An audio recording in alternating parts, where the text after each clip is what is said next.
So we got a little Cali theme going on for you right here, man. Appreciate it. The uh the wife went and picked up a Cali flag like an hour ago. You got her working double time. Hey man, it's a it's a very team thing here, man. There's a lot of moving Got aspects going on. We actually just finished doing episode 8, so we're going back to back right now. okay. And this one's feeling a little nauseous because he can't handle his cigars too well. Yep. The older I Oh get, man, it you is. might have to go a little lighter then. Yeah. Yeah, man, go big or go home. So, episode 9, we got a special guest. We got Eugene from California. Welcome, welcome. Welcome to the show. Appreciate it, fellas. Appreciate it. Thank you. The, you've been actually a really good supporter from pretty much day one. And, something that we firmly believe in is always supporting those that support you. So, it's important for us to connect with everybody that we engage with and, take the time and sit down and at least if it's virtually, sit down, smoke a cigar, have a conversation and enjoy some times together, even though there's distance and all that stuff. So let's get into it and let's see where this one goes. Sounds good to me. So we picked up the Oliva G series for this one, and we Uh-huh. are going to be sipping on some. Oh boy. Can you say it? Can Can you uh, say it? What? Can't say it? uh, Herradura tequila. We Tequila. can't we Okay. can't roll our R's here, man. Is No. that? Hey, don't worry. I can't roll Oh! it here in California. It's okay. So we got some tequila, we got some Oliva G series, and we're already a little bit buzzed from the last one. So Sorry in advance. we're No problem. this is probably what it's gonna tip us over a bit here. So Okay. did you manage to pick up the G series? Yeah, I had already had one. Oh, perfect, perfect. So whenever I pick up sticks, I always I pick up know. 4 at a time. Hey, you got you made a comment like, "Oh, I really need some of those Canadian bands." You got the Canadian bands that I sent you, right? Oh, hell yeah. Oh yeah. Definitely got them. Already writing out my script on what I'm gonna do for my next post. So as you can see on our G series, we got the Canadian band.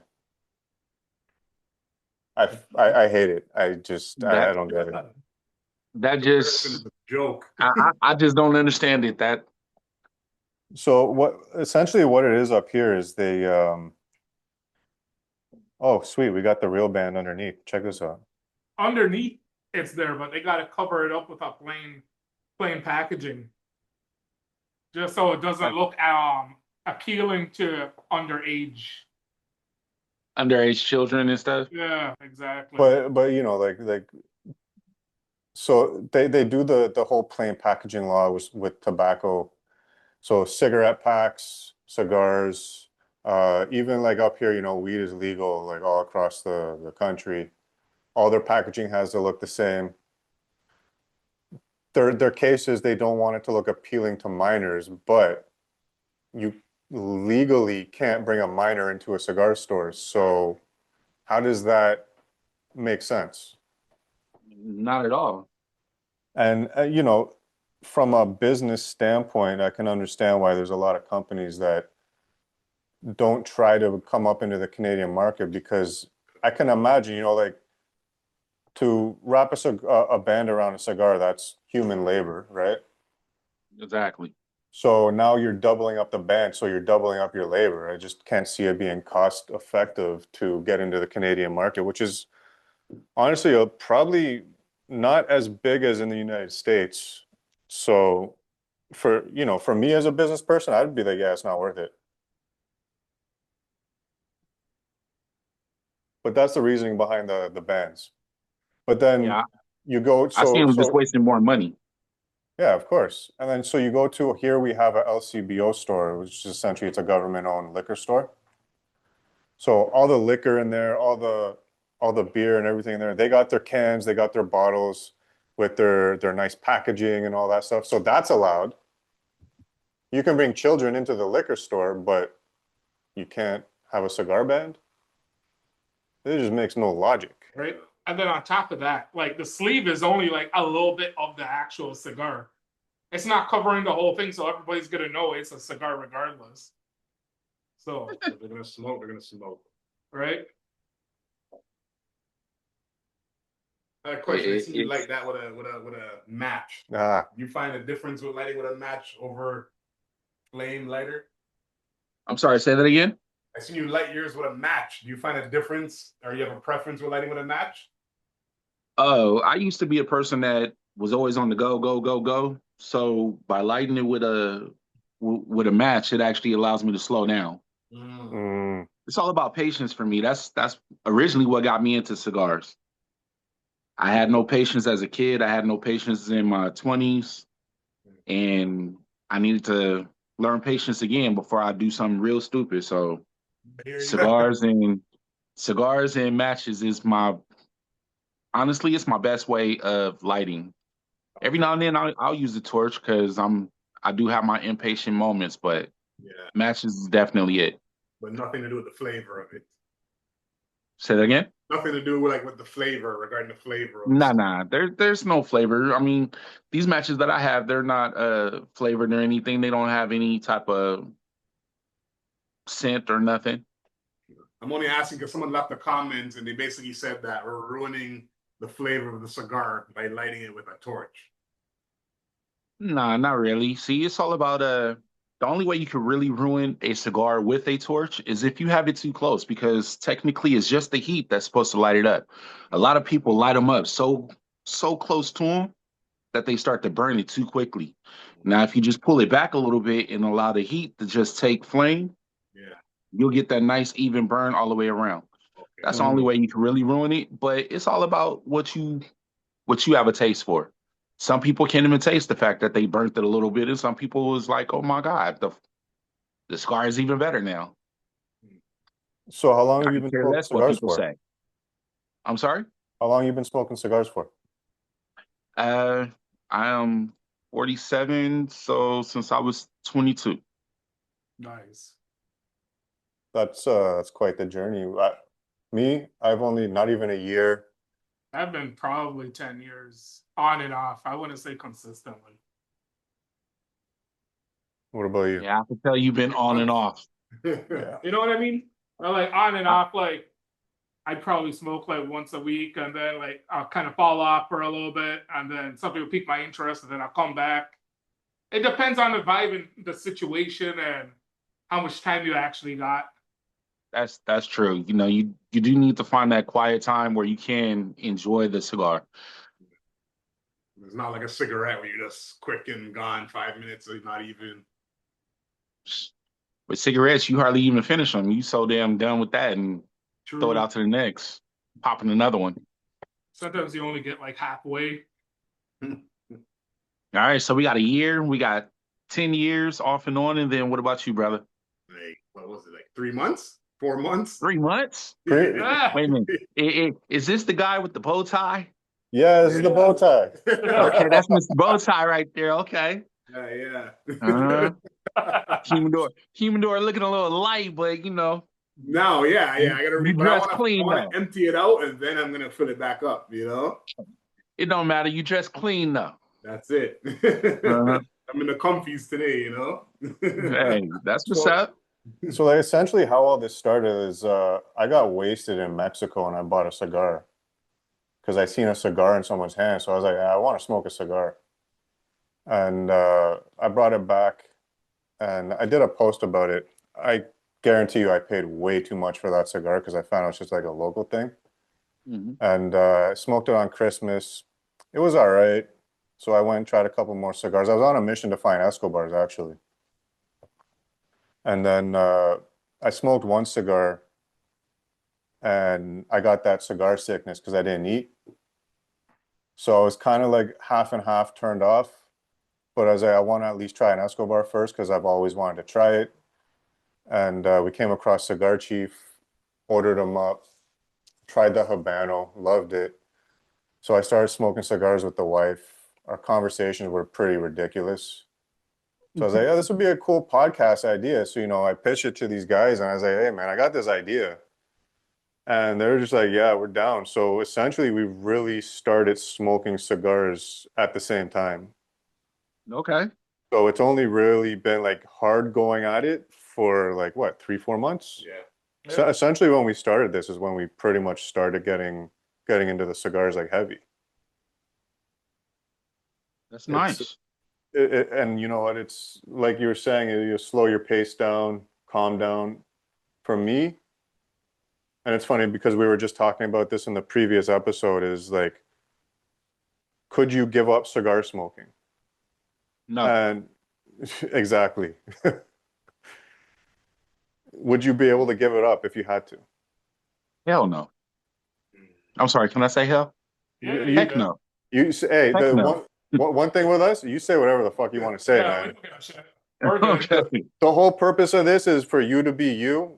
We're gonna be whoever we are. We're gonna say what we got to say, and we're not gonna hold nothing against nobody because that's the whole idea, man. We got to be organic and genuine and Unfiltered. unfiltered, and like the whole thing is like, we're at a point in time in the world where somebody has a difference of opinion and it's instant hate and like fuck you. But like we got to get past that, man. We're not all I going to see dig things it. the same way. You know what Yeah, I mean? for me, giving up cigars is not even an option. I I can't do it. It brings me so much peace and relaxation. And without the cigar, I would be moving a mile a minute. Mhm. And shit, maybe even faster than that. True. Let you hit the brakes a little bit, relax, chill out. And if you're smoking with someone else, Exactly. I find you have a good conversation because you have that time where it's like until it's done, you're having a good conversation, you know? Exactly. I mean, I used to hit up my local cigar lounge damn near every 3 to 4 days out of the week, where they knew me by first, middle, and last name. Mm. Now I'm in a new relationship. I have a fiance and everything, and my cigar smoking is basically just here in my garage. And it allows me to just relax, chill. I throw on some on the TV. Every now and then she'll come in, she'll smoke her pot while I'm smoking my cigar. Have But it allows me to just chill, and that's what I love about cigars. I will never give it up. has she engaged in some cigar smoking with you? Periodically she will. She's not big on it, Takes time. but every now and then she'll take a photo op. I think you Yeah, actually commented on one of them before. yeah, yeah, She yeah, we went out to meet up with the smoke and yeah, yeah. his wife, Mm. and she indulged for a brief moment. Yeah. Caught me by surprise, so I had to get a photo of it. For real. I noticed, like when me and my wife started smoking cigars, is like you're in such like a fast-paced world, and everybody's always engaged in phones and other things going on, or work or whatever, or the stress of your day. When we sit down to smoke together, that hour and a half was like quality time, and it's I time where the agree. phones go away. Obviously, unless you're taking a photo of something, which kind of is like what we do now. But you're not engaging, doing other things, watching videos, talking with other people. Like that's actually like your time now. And it's been I agree. it's been a blessing, actually. I I totally agree. Like like the last interview you had, I believe it was episode 5 with David Gomez when he talked about he married his best friend after 17 years, and him and his woman smoke cigars. It's It's exactly the same thing for damn near everybody. I mean, if you are a cigar smoker and your woman could be a cigar smoker, the conversations that you would have will be endlessly. Mhm. it turns into a whole new regime of things.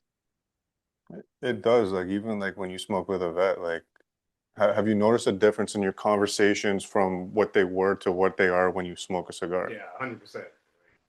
Gets a lot deeper because it's that time. You're not just sitting there in silence, just smoking. Like you're Yeah. talking pretty much the entire time. So it's like stuff that you might forget to mention or whatever it comes up. So like, yeah, makes a big difference to be honest. Yeah. So I mean, like for me and my fiance, when she actually comes down here and have a cigar, or she has her smoke and I have my cigar, things from our childhood pops up into our head, and we start having conversations about that because, believe it or not, I met her when she was a kid and I was a kid. Oh shit, But we okay. had we had an attraction, but never moved on it. And I left high school, and she was just, just had started high school. So to So it's find one of each other those 20 years things later, it's like, oh my gosh. that's pretty, it's almost like a movie, man. Meant to be. For real though. You got to do that when you guys get married. You got to do a movie style wedding, man. It's got to be like one of those Hallmark movies, where everything just works out.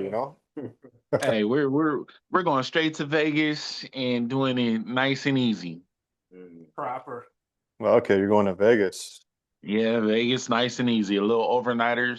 That's what she want. Me, honestly, I would have went down to the justice of the peace the way I feel about her. Yeah. You know what? So I was going to say cigars. Marriages these days are, I think they're overcomplicated. Like everybody thinks they gotta have this like glamorous like $80,000 wedding, and Mhm. man, as long as you got the people close to you celebrating your your your Your marriage, union? and that's all that matters. You know what I I mean? agree. I agree. Like for me, when I got married, I kind of went big. Went to You Barbados, did had go that big. big expensive place. Barbados. Yeah, that's my background. Like hers is Ghanaians, but like we had to fly out there, all that. I'm not gonna say I regretted it, but like it's not Your necessary. pockets are regretting it. Like to be honest, a lot of people like the gifts, like the money and all that. It did end up covering like a good bit, but still, yeah, I still spent a lot. But like, Yeah. it was a good experience. But at the same time, it's Hey, not necessary. you Like, know if what? you're a person, like you're gonna do it regardless. Like you said, you could go down, That's see it all, get it done. That's it. It's just about you and her, really and truly, not everyone else coming out to eat. I agree. You I know, agree. you That's know, what marriage is. Marriage is just an experience. I mean, that we should cherish the fact that we're sharing it with the person that fits us best. Yeah. you know what? Almost regretted it too, our lives, because we were in Barbados when that fucking Hurricane. hurricane Dorian. You guys remember when we tried to go down to the beach Yeah. during the hurricane? They closed the beach and we were still trying to go over there like during the hurricane. Oh shit! What the hell Alcohol was might have y'all been drinking? involved. What was y'all drinking? You know what? So we got on the airplane at Pearson Airport in Toronto, and he was already there. Me and him and the wife got on the airplane, and we were already drunk from the time we got on the plane. Yeah.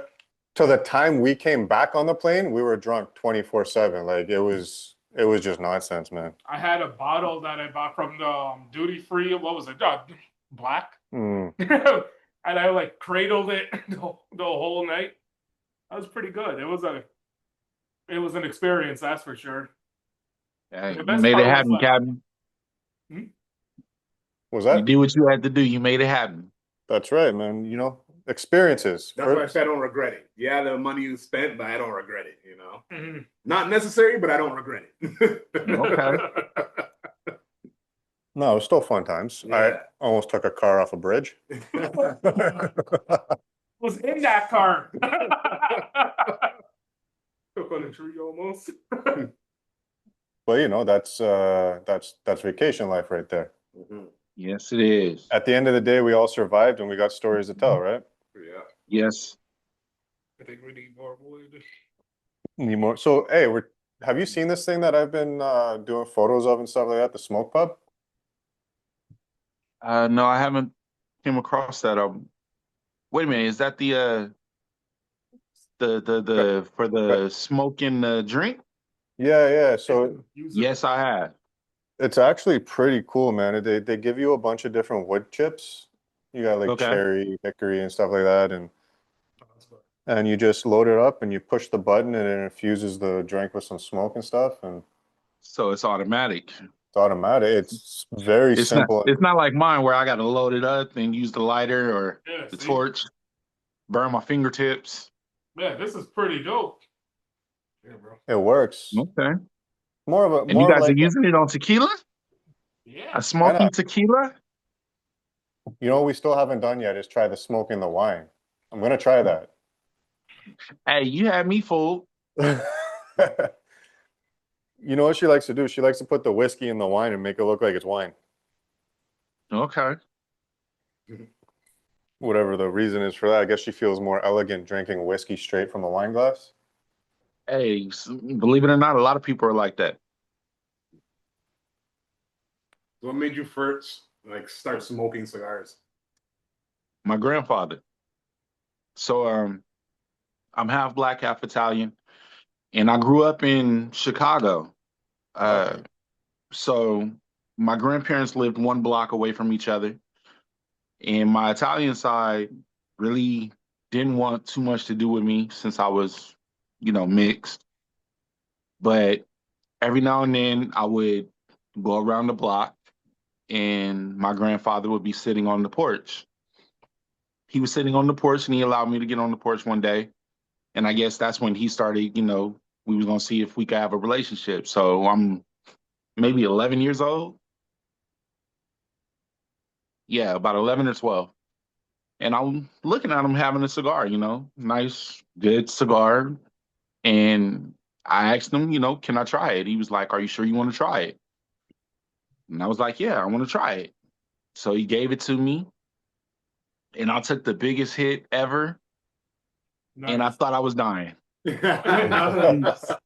he gave me no warnings, no nothing, so thought I was dying, and I ran back to my other grandparents' house, and called my mom, and I was like, Grandpa T is trying to kill me.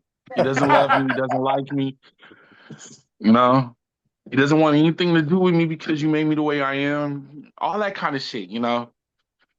But then, I guess that was just a lesson because about 6 or 7 years later, he was like, "You still want to smoke cigars?" And I was like, "Not from you." That's when he actually taught me the real lessons behind cigars. Cigars brings, quality time to yourself, basically. We can have conversations and everything over cigars, but cigars originally was made just to have quality time to yourself to Yep. detox from the world. And he was like, you're supposed to taste the flavor of the cigar, not inhale it like a cigarette or inhale it like your weed and stuff like that. So I learned. That was a hard lesson to teach, but I learned it. Okay. Proper. So after all these years of smoking, can you sit here and say like, can you taste all the notes of a cigar? Honestly, no. Yeah.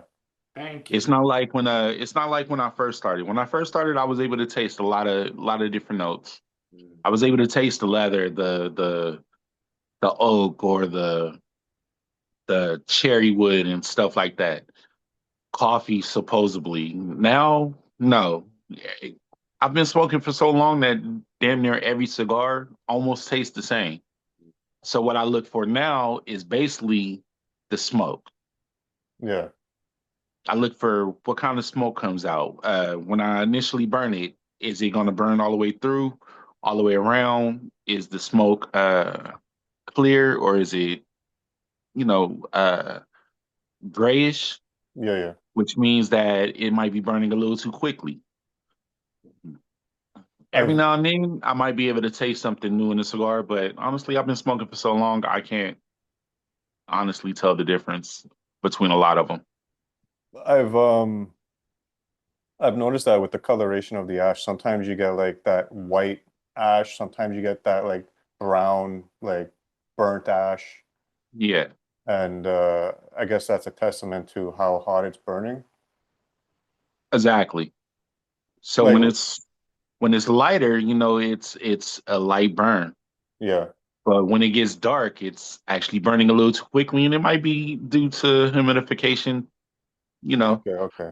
So this is a learning lesson for us too, because like we said, we're all like very new. So, you're giving us a lot of information that we don't know yet. yeah, I'm always here to help. And that's something that from the start we've had some like suggestions of, when you guys do your podcast, like get into like the notes and the pairings and da da da da, right? And I'm like, but we're not critics. We're not here to give Critique. a critique of a cigar and the notes and what it would pair best with. Like the whole premise of this podcast is we're gonna feature a cigar and a drink, we're gonna smoke it and drink it, and we're gonna talk some shit. Yeah. Like it's That's not what's up. really about cigars. Not cigar reviews. No. Hey, I've watched. I've gone to YouTube. As soon as I seen you guys' post on Instagram saying, YouTube page, I immediately started following.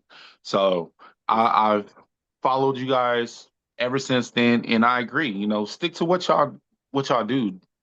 Fuck everybody else. It's not about the cigar pairing with your tequila or whiskey. Shit, I could pair my cigar with water, and it's gonna be Yeah. perfectly Yeah. fine with Yep. me. So do what you guys do. I appreciate what you guys do, and I enjoy you guys. And we appreciate that, man. That means a lot. But it's like there's so many people. Like it seems like every cigar smoker has some type of Opinion. yeah, opinion, Hmm. flavor. Even that, like they all have their own podcasts or live channels or whatever. So there's a million people doing reviews and stuff like that. It's like we don't want to act like we're pros. We don't act like, what we say is that's the be all end all. Because at the end of the day, it's your cigar, your experience. You enjoy it how you want to enjoy it. Hmm. And this is how we're choosing to enjoy it. Yeah. The Instagram page really started as like a promo page for the podcast, but like that shit just took on a life of its own. So we kind of like, when the wave comes, you ride it, right? Hey, it must have took on a life of its own because if I remember correctly, I seen a post that you did yesterday with uh, what was it, 100,000 views or something like that? 5 million. 5 million views. Yeah. Okay. Yeah. So that definitely unexpected. Mm-hmm. Um, well, I guess we're doing something right. Uh, the late, Definitely. the ladies definitely help with that one, but but you know what? It's been a collaboration of a lot of support from like Escobar Cigars, Notorious Cigars, AJ Fernandez, people like you that constantly engage with our posts, share our posts. And, something that I firmly believe in is collaborations, man. Like if you just want to like if you just want to do your thing, that's cool, but like when you go out and you collaborate with different people, now so say we put something of yours on our page, now our core viewers now see you, and you put something of us on your page, now your core viewers see us. So the more you collaborate, the more, not only one, you're going to get your stuff viewed, but the bigger the community you're starting to build, right? Right. And it's I always believe collaborations are king, man. You got to work with people, because if it's not for everybody as a whole, you don't got shit. I agree. Like it's like with the podcast, like the viewers are the ones that run the podcast, because at the end of the day, if they say this shit's trash, well, we got no viewership. So we take the critiques and stuff like that like very serious, because not only like we want to stay true and do what we want to do, but we also want to make it appealing to the people viewing it. And that's part of the reason why, like, the setting is the garage, because how many people out there sit down, they chill on a weekend with the friends, have a drink, a cigar, whatever. Like it's to make it relatable. Mhm. You know what I mean? Yes, sir. So there's a lot of thought and effort that has gone into this, and we pay attention to what everybody's saying, everything. And to be honest, there hasn't really been a lot of negatives. A lot of support. The cigar community is fucking awesome. Well, that's good. way better than any community I've been a part of. It's it's like a utopia of like all different walks of life that just are supportive and engaging. Not what I Hey, expected it to be either. When I bought definitely. cigars, a lot of people like with money, like you have to be like a big boss, smoke a cigar or whatever. It's definitely not that.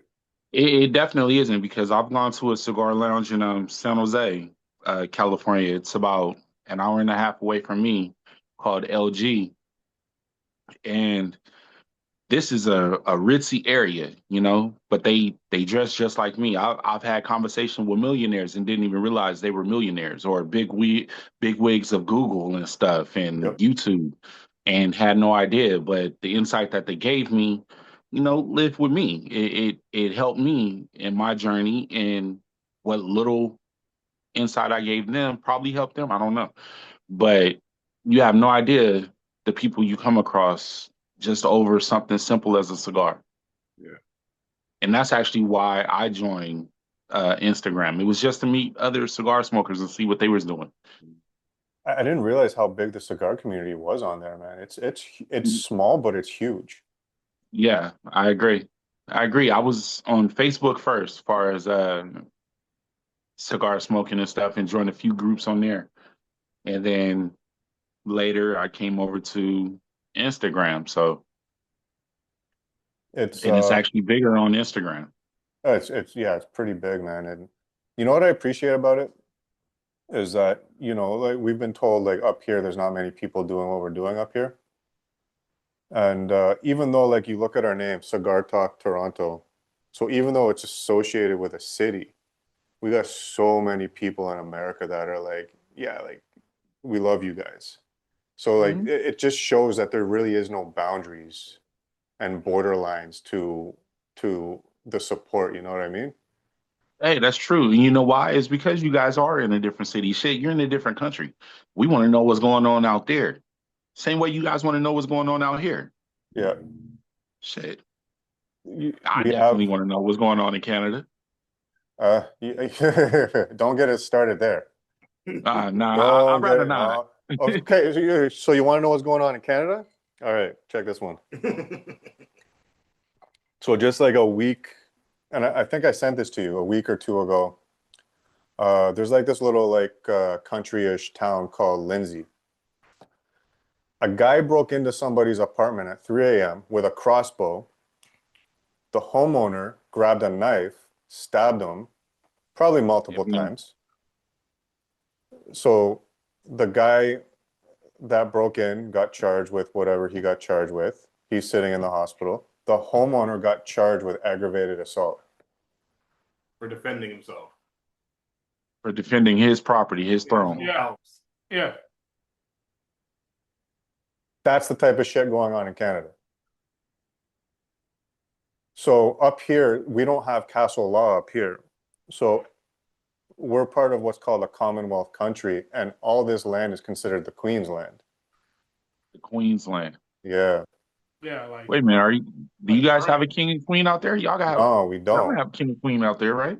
No, but it's part of the Commonwealth. So you look at like Australia, I believe New Zealand, the UK, it's all part of the Commonwealth. Really? Yeah. yeah. So like technically we do have a king. It'd be whoever bred in Britain, right? hmm So technically that would be like our king and queen. So Great Britain would be your king. Yeah. So if you look at our money, we have still the Queen on our money. I think the king, the new king, whatever the fucking guy is, Charles. I think he's on I think he's on one of our bills now. Um, but yeah, it's nothing is considered ours here. Not our property, not nothing. That is crazy. So it's like we say, like, renting versus home ownership. You look at home ownership, for example, like you still don't own the land that your house is on. At any point in time, they could come and say, we're taking this land for this highway or this development. And they're going to say, if you're not willing to sell it to us, we're going to give you what we feel it's worth and we're taking it. That's it. Yeah. No choice. So from the outside, when we look at places like, for example, Florida, like DeSantis, he wants to get rid of income or property tax. Uh-huh. We're like, damn, man, I wish we could have something like that here. That'd be nice. Or like castle law or something where like it doesn't matter if you breach beyond that door into somebody's home, we're only left to assume your intentions are nothing good. So when you have your wife and your kids, you better believe we're going to defend it to the death. Mm-hmm. And why should we be held accountable for some retard that decided, hey, I'm going to breach this door without permission With a weapon. with a weapon, and they're the victim? Yeah, it's So what is you guys' carry laws out there? We don't have carry laws. You're not allowed to conceal carry up here. Really? No. Everything has to be locked up and really So locked up. basically you just telling me you guys are fucked. Yeah, pretty much. Yeah. If you have a licensed firearm and something does happen, like by the time you're able to get to it, What is it? In your car, you have to have, I think, the ammunition in another compartment, right? The ammunition needs to be stored and locked up. Non-restricted, you can carry without a trigger lock. Da, da, da. Handguns are considered restricted, so you got to transport them in a case locked with a trigger lock on it inside the case, and they can only go to and from the range, and that's it.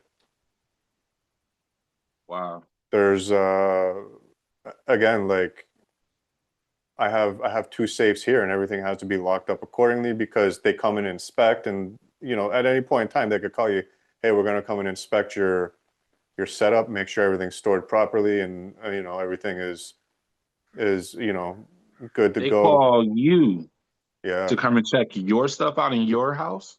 Yeah, so the RCMP will call you, which is the Royal Canadian Mounted Police, which is like the top police. And FBI?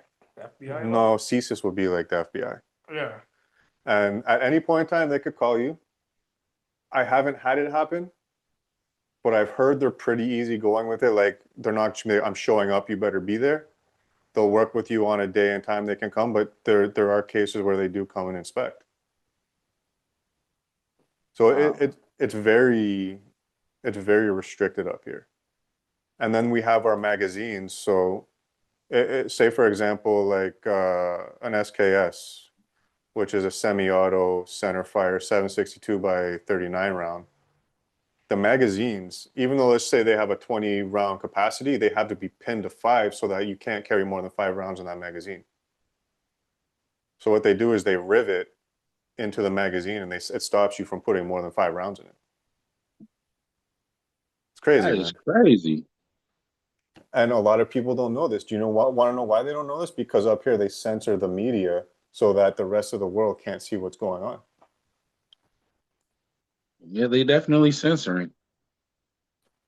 Because I know when Trump became president, I was like, me and my fiance, we about to leave here. Don't stay. Go to Canada. No. Yeah. Go back to Canada. Man, But the whole thing, like, where would you go? if I left here, Yeah. Canada was it at one point, but my old lady started looking at a whole bunch of different other places, like Thailand and stuff. Okay. Yeah, I would go out that way. The thing in Canada is, as long as you're following the code, you're good, right? But like, if as soon as you kind of deviate from the code, then you're screwed. You got to be alive, 100%. One thing that threw me off about Canada was the fact that you guys have your bands covered up. So Yeah, it was like you guys are opening my cigars. I have no idea what you guys are doing to my cigars. But You're you taking see, them out of the cellophane and putting your own little band on it. I'm good. but you see, that should give you some insight to how restrictive the country really is. Yeah, So did you ever hear about the protest, the trucker protest up here? no. So when all the COVID shit was going on, there was like a ton of truckers that protested up. So up in Ottawa is the capital of Canada. That's where the parliament is. That would be the equivalent of like the White House. Okay. So they pretty much shut down that area. Big protest. They didn't break no laws. So in Canada, you do have the right to protest. They did everything peacefully, everything according to the law. Everything was shut down by 9 p.m. at night, whatever the case is. Uh, People donated funds to the truckers so that they could get food and gas and whatever. Every single person that donated money to this, even if it was $5, the government froze all their fucking assets and bank account. Why? They said they're funding terrorism. I'm sorry, it was what? GoFundMe terrorists? Funding terrorism Funding terrorism. Mm-hmm. because they were protesting the fuckery that the government was doing.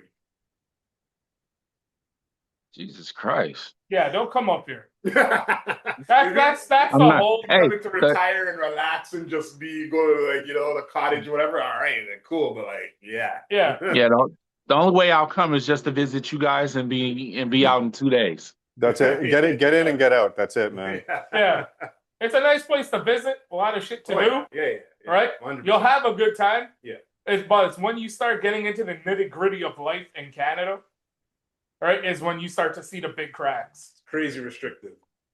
Hey, I seen I think you sent me the post about you guys can't even go hiking in the woods, without it being $125,000 fine and up to I think it was 2 years of jail time. Mm-hmm. Yeah. Just because. Yeah, I'm good. I love hiking. Yeah, it's only because we're inadequate to fight the wildfires. Even though Canada, I believe, is the second biggest landmass per tree or something like that. Yeah. You would think that we would have, and we pay a lot of taxes up here, right? You would think that we would be properly prepared to give our firefighters the tools they need. But no. But they don't have it, huh? Nope. How that started was they essentially said it was due to the wildfires, and then they retracted and said, no. In case you got injured while you were in the forest, we don't have the resources to come and rescue you because they're busy with the wildfire. So they kept reneging on their initial reasoning to banning people from going into the woods, essentially, right? And I think it was a veteran that kind of said, you know what, fuck this, I'm going into the woods, find me. And they find him. He did it, I think, 2 or 3 times. Because the whole thing is like, if everybody does it, you can't find all of us. You can't take us all to jail and court. Like, there's not enough space. There's not enough resources. The problem is with Canada, people are too complacent and they won't stand up for that. They're sheep. Nobody man. wants to stand their ground. Exactly. Like I was saying, Canada is a place, as long as you follow the rules, you'll live a really good life. And like we're seeing that with the cigar world up here. It's getting more and more restrictive within the gun community. So you go back to like 2015, I think it was, they banned all AR platforms. And so what happens is you get people that hunt. Oh well, ARs, I don't use ARs, so it doesn't affect me. So I don't care. Then they go and they do the handgun ban. Oh well, I'm just a hunter. I don't use handguns, so it doesn't affect me. I don't care. Now they just went and did another fucking ban where they essentially have started banning every firearm that can use a box magazine, center fire semi-automatic rifles. So now it's starting to affect hunters, and now they care. But where were you when everybody else needed you? And that's the problem, is nobody sticks together up here.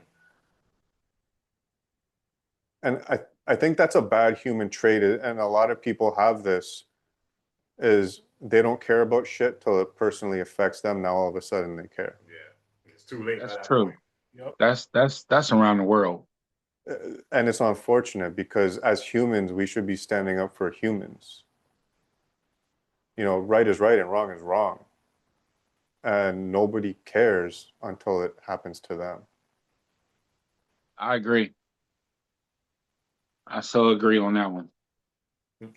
So yeah, there's a lot of examples of why you wouldn't want to come up here.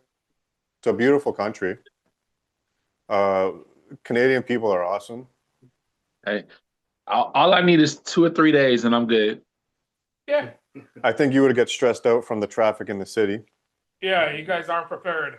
I know you live in Cali, but you guys are not prepared for traffic like what we face. I'm not sure. I've lived in Cali. I've been to New York. I've been to Chicago. I lived in Chicago. And I could each I could tell you this. I've been back and forth to Chicago quite a few times because we got family there. I'm telling you, the rush hour traffic there is nothing compared to here. We got a well, we got a 16 lane highway that's dead stop at 5 a.m. 16 lanes. 68 Yeah. lanes, 8 lanes each direction. Okay. Dead stop. Okay. 5 Well, a.m. we almost there, in Oakland, which is not too far away from me. It's actually where the smoke live. They got a couple of 8 lanes. I mean, I'm sorry, a couple of 6 lanes. You Yeah. said 8 lanes. They got a couple of 6 lanes. Two of them are the fast track where, it's supposed to be nonstop, but they're stopped. Mm-hmm. Speaking of that, Chicago's a beautiful city too. Hey, I miss it all the time. Would you go back? In a heartbeat, I would.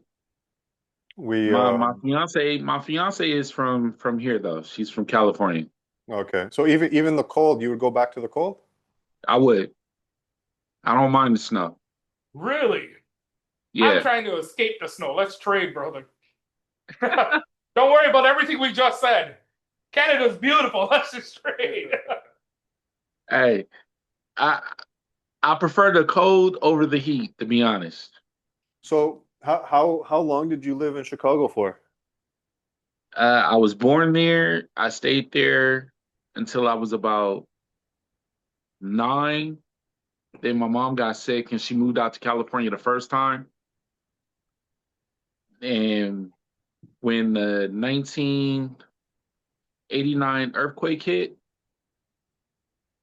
yeah, it was in 89 because the Giants and the A's were playing in the Super Bowl, in the World Series. So 89, the earthquake hit. My mom was like, "Forget this, moving back to Chicago," and stayed in Chicago until I was about 15 and What came back. what area in Chicago did you live? I lived in the South Side, Oh, okay. Do South Side Chicago. you ever visit Capone's old house, his first house that he had there in Chicago? Nah, I was too young for that. Okay, yeah. One of the last times I was there, I went to the south side, middle of the fucking night. I'm like, oh, we forgot to go to Capone's house, and like you could feel the eyeballs on you when you got onto that street. It was. Yeah, nah, I was too young for that. Did you ever? There's a restaurant there called the Green Door Tavern, and apparently it's where like Capone and all his guys back in the day they would go into this tavern. They had their meeting place in the basement. Food's delicious there. If you ever go back there, man, you should try that place. I plan on going back next year, beginning of next year. I still have some family there that I would love to see. So That's cool. Hey man, if you're going to Chicago, man, let us know because it's only an 8 hour drive, and we got family and stuff there, so it's just I a will. fucking a little drive away. I'll definitely keep you posted. Beautiful city though. Yeah, the architect out there Yeah. is amazing. Yeah, I definitely miss Chicago. I like Chicago more than I like California. Okay, I could see that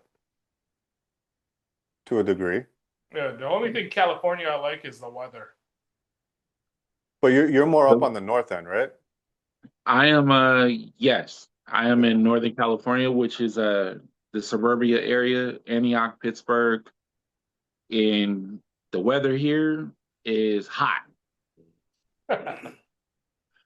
So if I went back to San Francisco, where I originally lived when my mom moved from Chicago to California, if I went to San Francisco, it'd be perfect weather because Oh, you got the beaches, you got tons of stuff to do in San Francisco. But here in Antioch, Pittsburgh, it's just hot, suburbia, dry, Mm. and So do you're you get gonna, that dry like humid heat?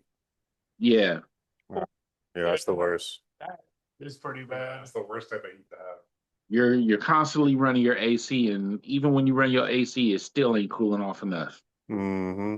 We get that here. We get to up to like the 40 degree area, which is We get we 90 plus, yeah, I think 96 degrees, but it's like pure humidity. Like you walk outside and you can't breathe.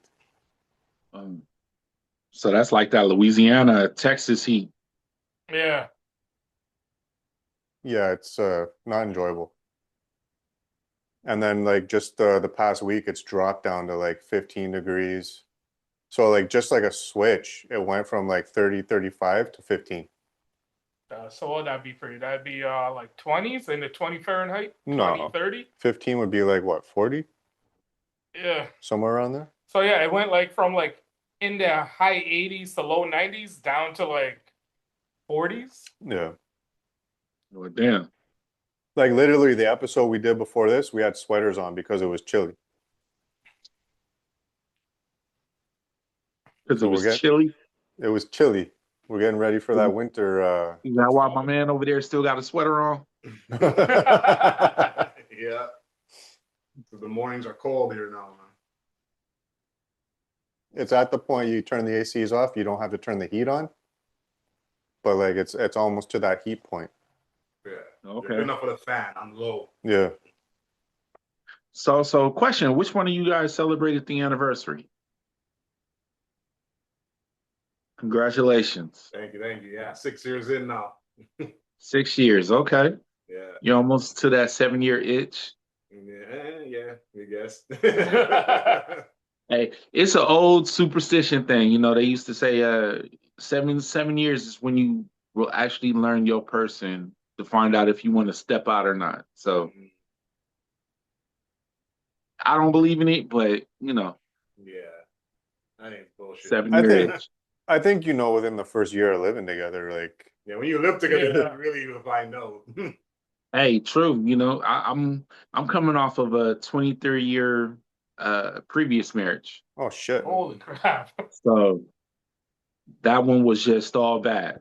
It So was bad the first year, but because I knew no better and I was so young, I just stuck with it for so long. I was just about to ask you that without getting into too much detail or getting you into some type of shit with the new one.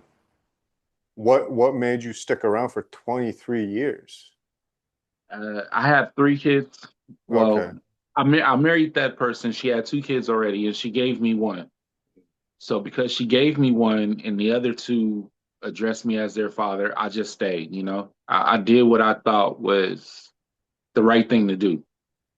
Good man. That's I yeah. allowed them to have a 2-parent home, and I provided for them continuously until it hurt me so much. You know, So what was and the final breaking point where you're like, you know what? That's it. I can't do this. I need my peace and I'm out. when when I realized she wasn't for me. She was for everybody else. Oh, okay. The support system wasn't there. She was stepping out and didn't even realize I knew that. And after my mom passed, the last conversation I had with my mom before she went into that, you know, when people pass, they go into that little sleep but eyes open mode where they Yeah. not talking and they're just about to go. Yeah. 2 days. My mom was on that for 2 days. 2 days before she went into that, she had a conversation with me and told me everything she wanted me to know. It was like her last testament, you know? Like she believed that I could do better and I need to do better. And she wanted me to be happy. I just wish she could have met the woman I'm with now because I honestly feel they would have loved each other. You know what? I can see that from your posts and stuff like that, man. You guys look like you're genuinely happy and shit, man. That's fucking awesome. Like to be with that person that brings out, I guess the desire and hope and the joy in life. Yeah. That's there's no price tag to that. It really isn't no price tag. It's very priceless. She is she is everything I ever thought she's everything I needed and didn't know I wanted. So I'm getting a little deep here, and that's the whole purpose of this is you Hey, never know where the conversation is gonna go, and that's you what know cigar talk is, right? that's Right. right, man. So, and coming out of that 23 year, moving into the next one, I'm not gonna go into like the in-betweens or whatever, but like, so you have your new fiance.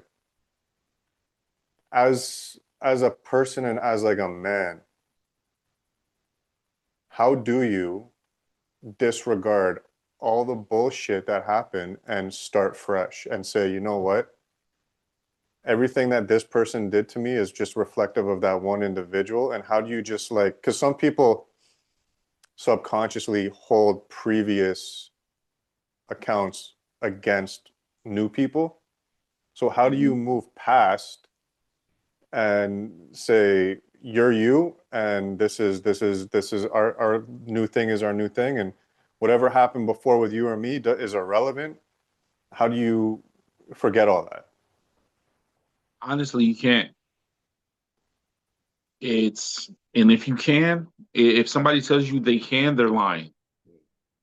It's a difficult process because I find myself sometimes thinking, this person, my new fiance, triggered something from my past relationship. Mm, And before I would just take it. And this time, unfortunately, I'm snapping. I'm taking it out on my new fiance when I should have took it out on my last one. okay, yep. So it's a difficult task. It's not possible to just wipe everything clean and go into this one from all the trauma and the bullshit that has happened. Even with her, she came from a 17-year relationship, and unfortunately, her last relationship passed away, but the trauma that happened in that one kind of lingers over towards me sometimes, and it's like, hold on, I'm not him. Mm, I'm gonna go ahead and I'm gonna take this. But in the end, when you calm down, we're gonna talk about this, and you know, we're gonna address this. So it's trauma both ways, and she helps me to realize, that shit that happened there needs to stay there. I need to figure out a way to get it out and let it out and keep it out. But it's a difficult task. It's not easy at all. with that being said, do you think there's a certain level of understanding to the outbursts on both sides then, that like, okay, I know that this outburst isn't reflective of me, they're dealing with something previous, so I'm not gonna hold that against them. Let them have their little fucking fit, and then we'll regroup and discuss this later. Exactly. Exactly. Deep down inside, we do know, it's not due to us. It's due to what we went through in our previous relationships. Yeah, yeah, yeah. So we do discuss it in the long run. We may not discuss it as soon as it happens. Mhm. We may let it sit for a day or two and then discuss it. Yeah. Then that way we know exactly we're not still heated off of it.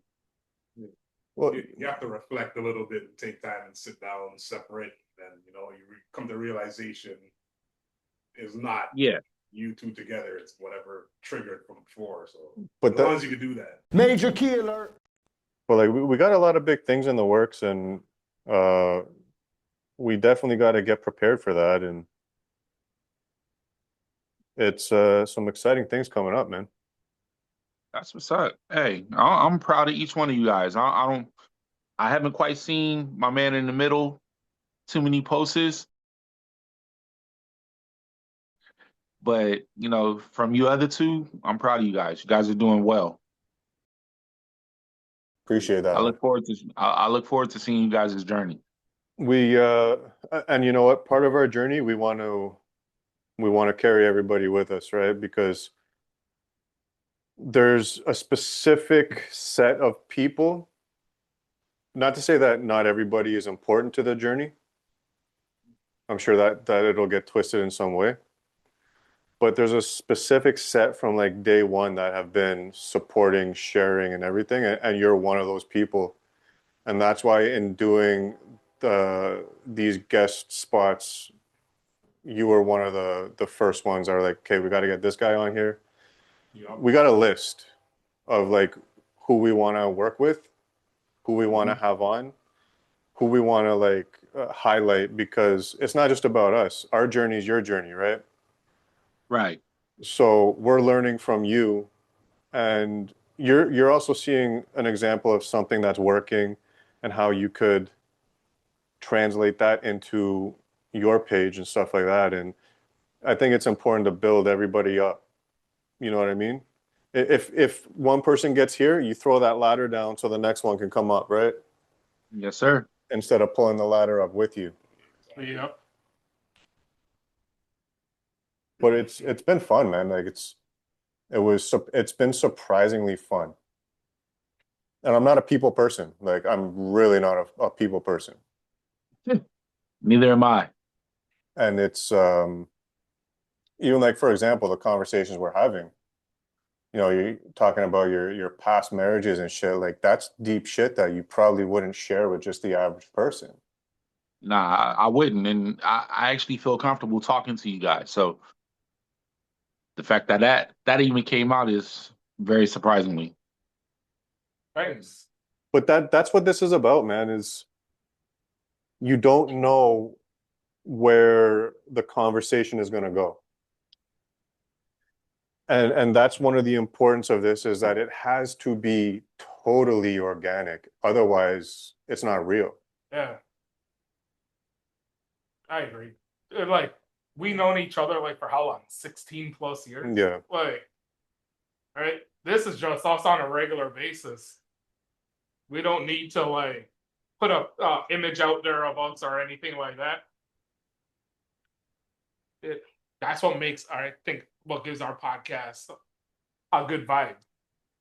It's just that we're not pretending to be somebody. Like, we're not No. cigar experts, right? The whole podcast is about showing you what you can do when you just sit down, relax with a cigar, with your buds, with your spouse, and just chill. Have a good drink at the end of the day. That's what it's all about. But Yeah, I agree because you guys took a picture. You guys took a picture. I'm not sure whose backyard it was, but I think one of you wives took the photo of it of you three just sitting there chilling next to the fire pit. And honestly, I was like, fuck, I wish I was sitting there too. You're always I could see welcome. the chemistry. I could see the chemistry you guys have, and I really admire that.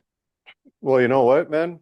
You got the reason now to take a trip up here for a few days, right? Definitely. Don't do it in the wintertime though. Yeah, don't do it in the wintertime. We had friends come up in February this year. Some of the wife's friends she lived with in Miami, like way back in her day, Okay. and they had never experienced winter before. And But it snows in Miami, so I'm confused. it snows in Miami? In Orlando, like Orlando area, they would see. Yeah, but that little bit of snow is nothing compared to this. Yeah. So, Yeah. and I'm going to tell you, blizzards, huh? we have not had snow like this in years. And the fucking week that they came up, I'm telling you, there was snow like 4 feet deep on my front yard. And I was like, you motherfuckers curse this shit. I had to go buy a snowblower because we had so much snow. Snow blower, goddamn. Yeah. Yeah, man. Last year was pretty bad. It was bad. It didn't snow a lot, but when it did snow, you thought the world was coming to an end. It just came relentlessly. And they Well, were not used to like they think that snow, you don't get wet and you don't get cold when you jump in it. So they jumped in the snow as freeze if it your was ass like off. sand or something. Next thing you know, all the snow is going down their shirt and pants and stuff, and they're like, "Oh shit, it's cold." It's like, "What's fucking snow? What do you expect?" I know. But yeah, man, it's the journey's been great. Definitely. It's especially only for doing this for 4 months. Like we're super grateful. That's what's up. It's the people we've met along the way thus far have been amazing. I didn't think nobody was gonna watch us because it's just us just talking our regular shite. I thought people would tune in because you talk a lot of shit sometimes. Like some of the shit that comes out of your mouth, like fuck. I was like, this guy's got to be included in this podcast. Because Let's hear the shit talking. like some of the shit, like oh, they speak Portuguese in South America, like That was kind of right. Brazil, man, Yeah, Brazil. they're neighbor to Guyana, where my parents from. And it's like some of the stuff that comes out of our mouth, we look at them, we're like, did you really just fucking say that? Like this is, if you look at the three of us, you would think I was the whitest person. This is the whitest person here. Yeah. Well, Like the shit that comes out of his mouth, you think he was like lived up in the middle of fucking redneck town somewhere. well, I did work with a Wow. lot of country boys and stuff like that.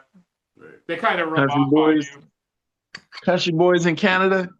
Oh yeah, and Guyana too. Guyana, a lot of people don't realize in like how country Guyana really is.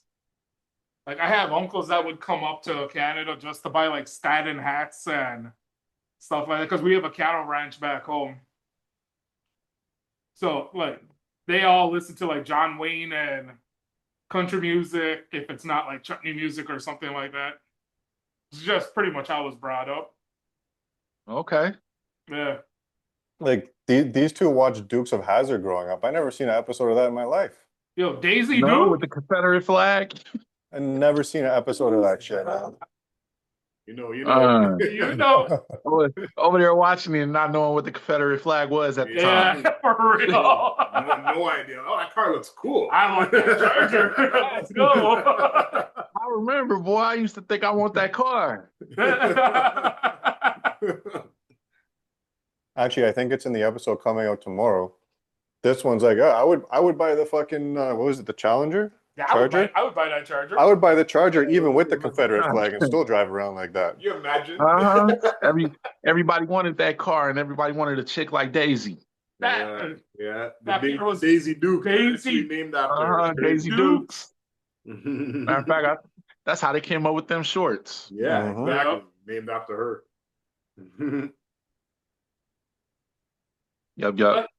like I know what the flag stands for now, but like I didn't really like the General Lee. I never really associated it with that. To me, the General Lee, the Charger, was just a character all on its own, right? Running from the good old boys. Right. No, nobody really identified the Charger flag with anything bad, you know? You know what I mean? We just saw a show and was like, oh man, this show is fucking awesome. Yeah. Who doesn't That want a car car- that you could jump off a bridge running from the cops? You know what I'm saying? Exactly. A car you never even open up the doors, you just hop through the window. and Yeah, then exactly. drive. It's And like, the oh my horn? God, Like, you come know? on. These guys are just like us, but they're superheroes damn near, you know? That's it. So do you think we need to go back to that as people and just being able to view something as an art form without digging into it and saying it's more than what it is?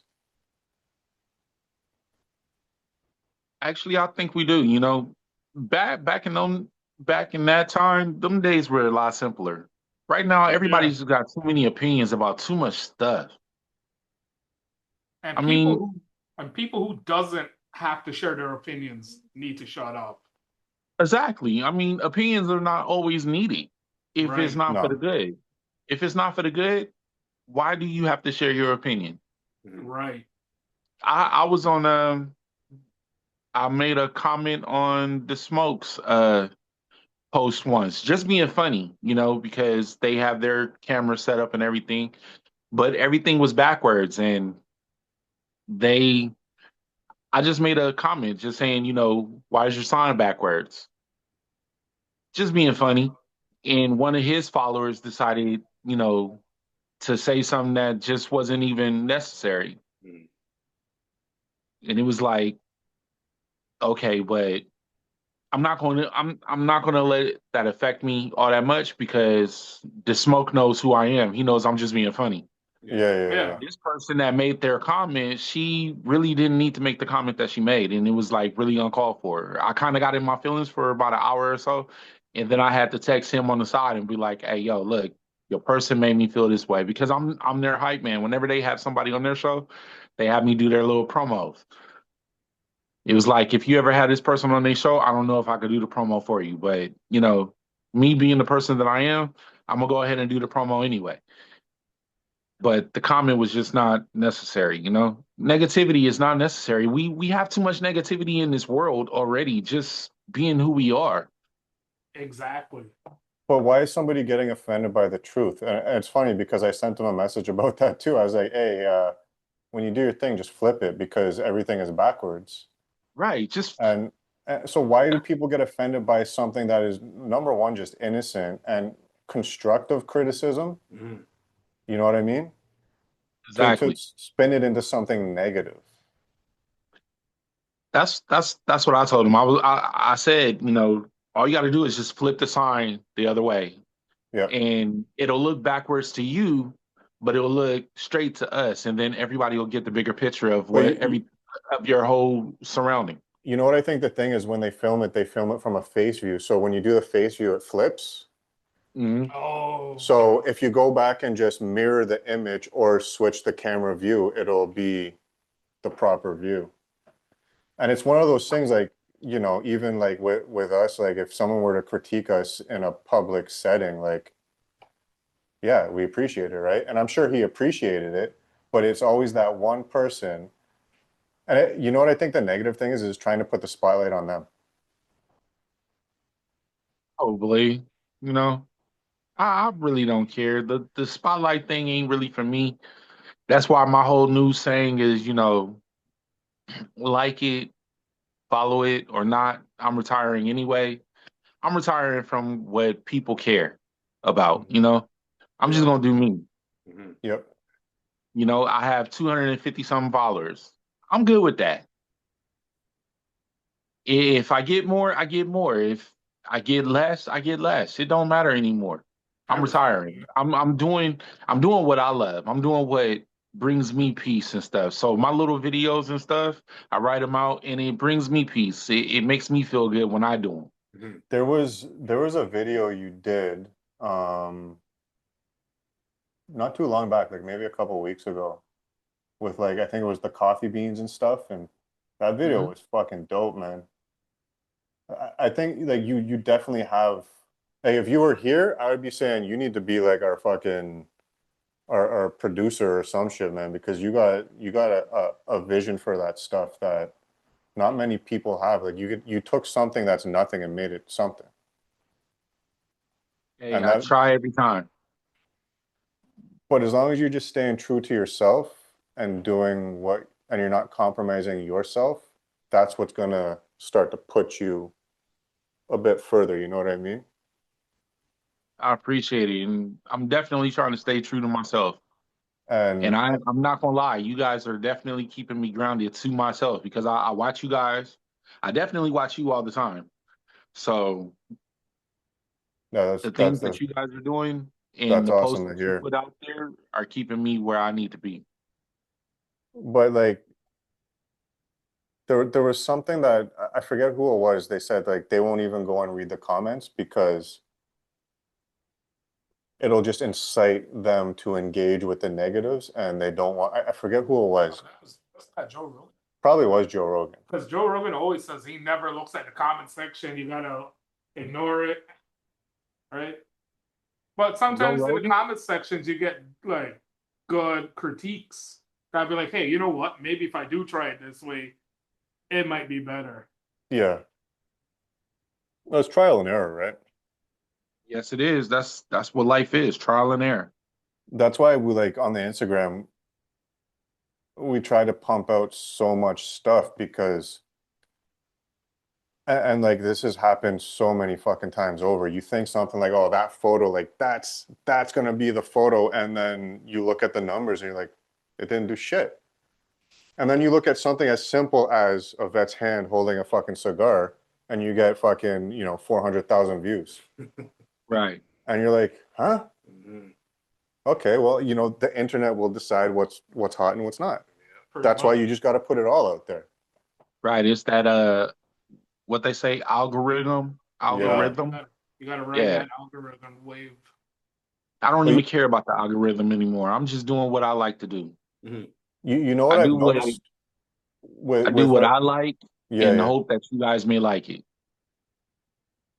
And your content's good, man. You like honestly like and anytime you do something, I don't care if it's every fucking post you do. If you want to add us as collaborators, man, throw us up on there. Like our Instagram page is there to grow and promote and showcase everybody.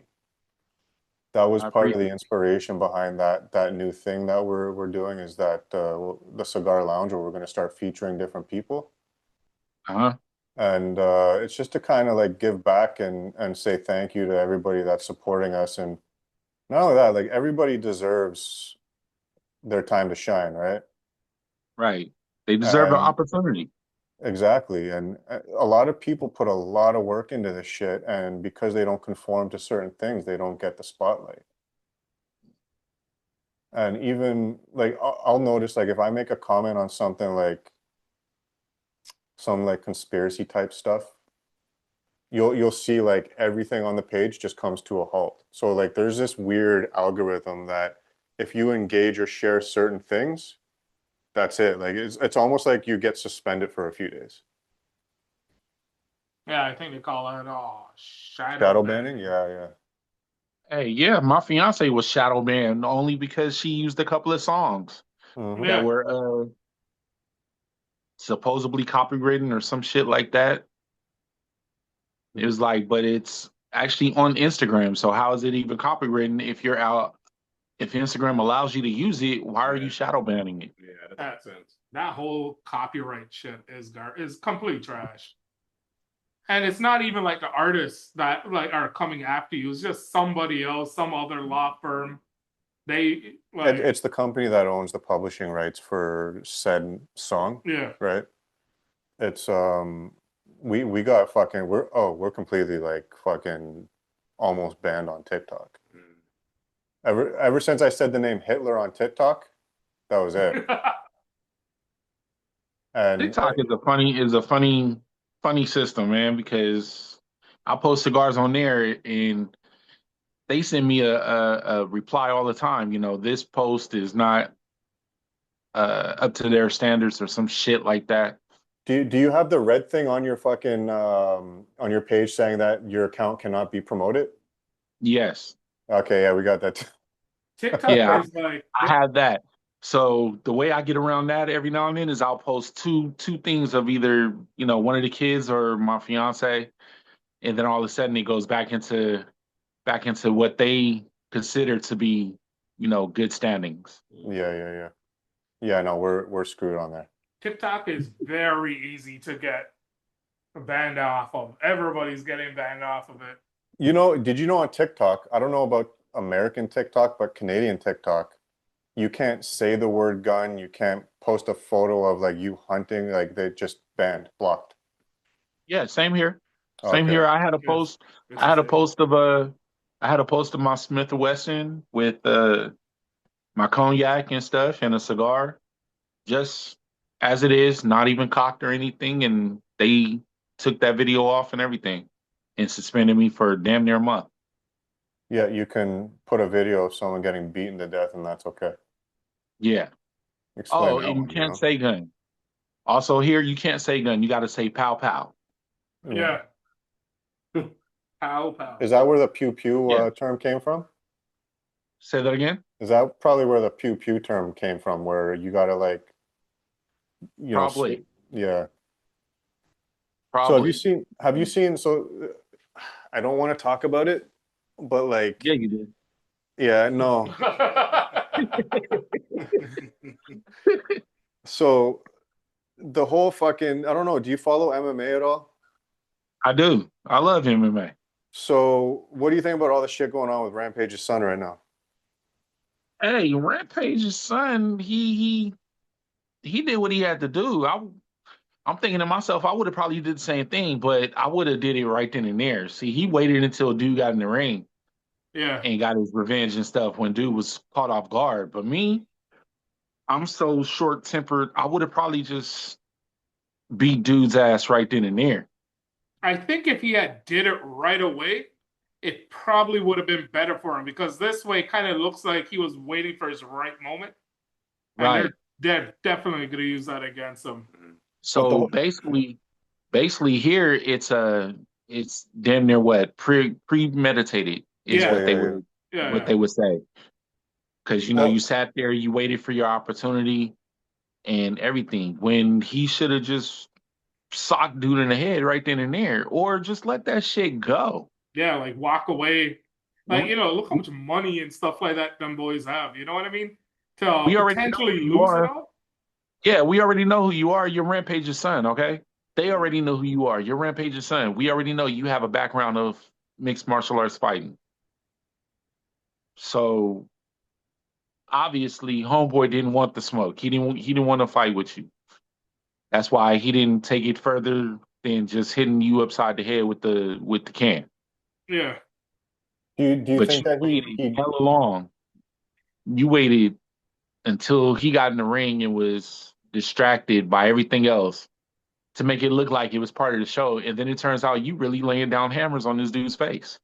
Yeah, that was pretty not only that, the dude was unconscious. Like, that was Yeah, pretty he gruesome. was knocked out the entire time. It yeah, took what, 4 people to get him off? Yeah. You know what was also pretty crazy? People was watching this go down and they weren't like they didn't know if it was a part of the act. They didn't know like one guy I heard had to come running from the backstage to try to stop it, their first dude. It's crazy because I honestly started thinking it was part of the show too. Until I saw dude, until I really paid attention to the way he was swinging, and I realized Yeah. these are real hits. The And guy's I not was like, gonna oh my block. God, this ain't part of the show. This dude is really retaliating off no, of something that he he should he have just was let go. he was swinging with intent to fucking Yeah. maximum damage. Yeah, brain damage. Do you think that the wrestler dude? Because I don't follow wrestling. I used to watch wrestling back in like the 80s and 90s. Hulk Hogan. Yes. Undertaker. Do you think that the wrestler legitimately thought he was there for part of the show? Nah, no, I don't think so. I think he was so caught up in that move that he pulled, and when he got spent around, he was just caught off guard. No, no, but like when he hit him with the beer can, do you think that he thought Oh, in the with the beginning. cameras being present that that was part of some type of act? In the beginning, yeah. I actually think they might have had too much to drink, but yeah, I think he was. I think in his head he was thinking this dude is part of the show. He's part of what's going on.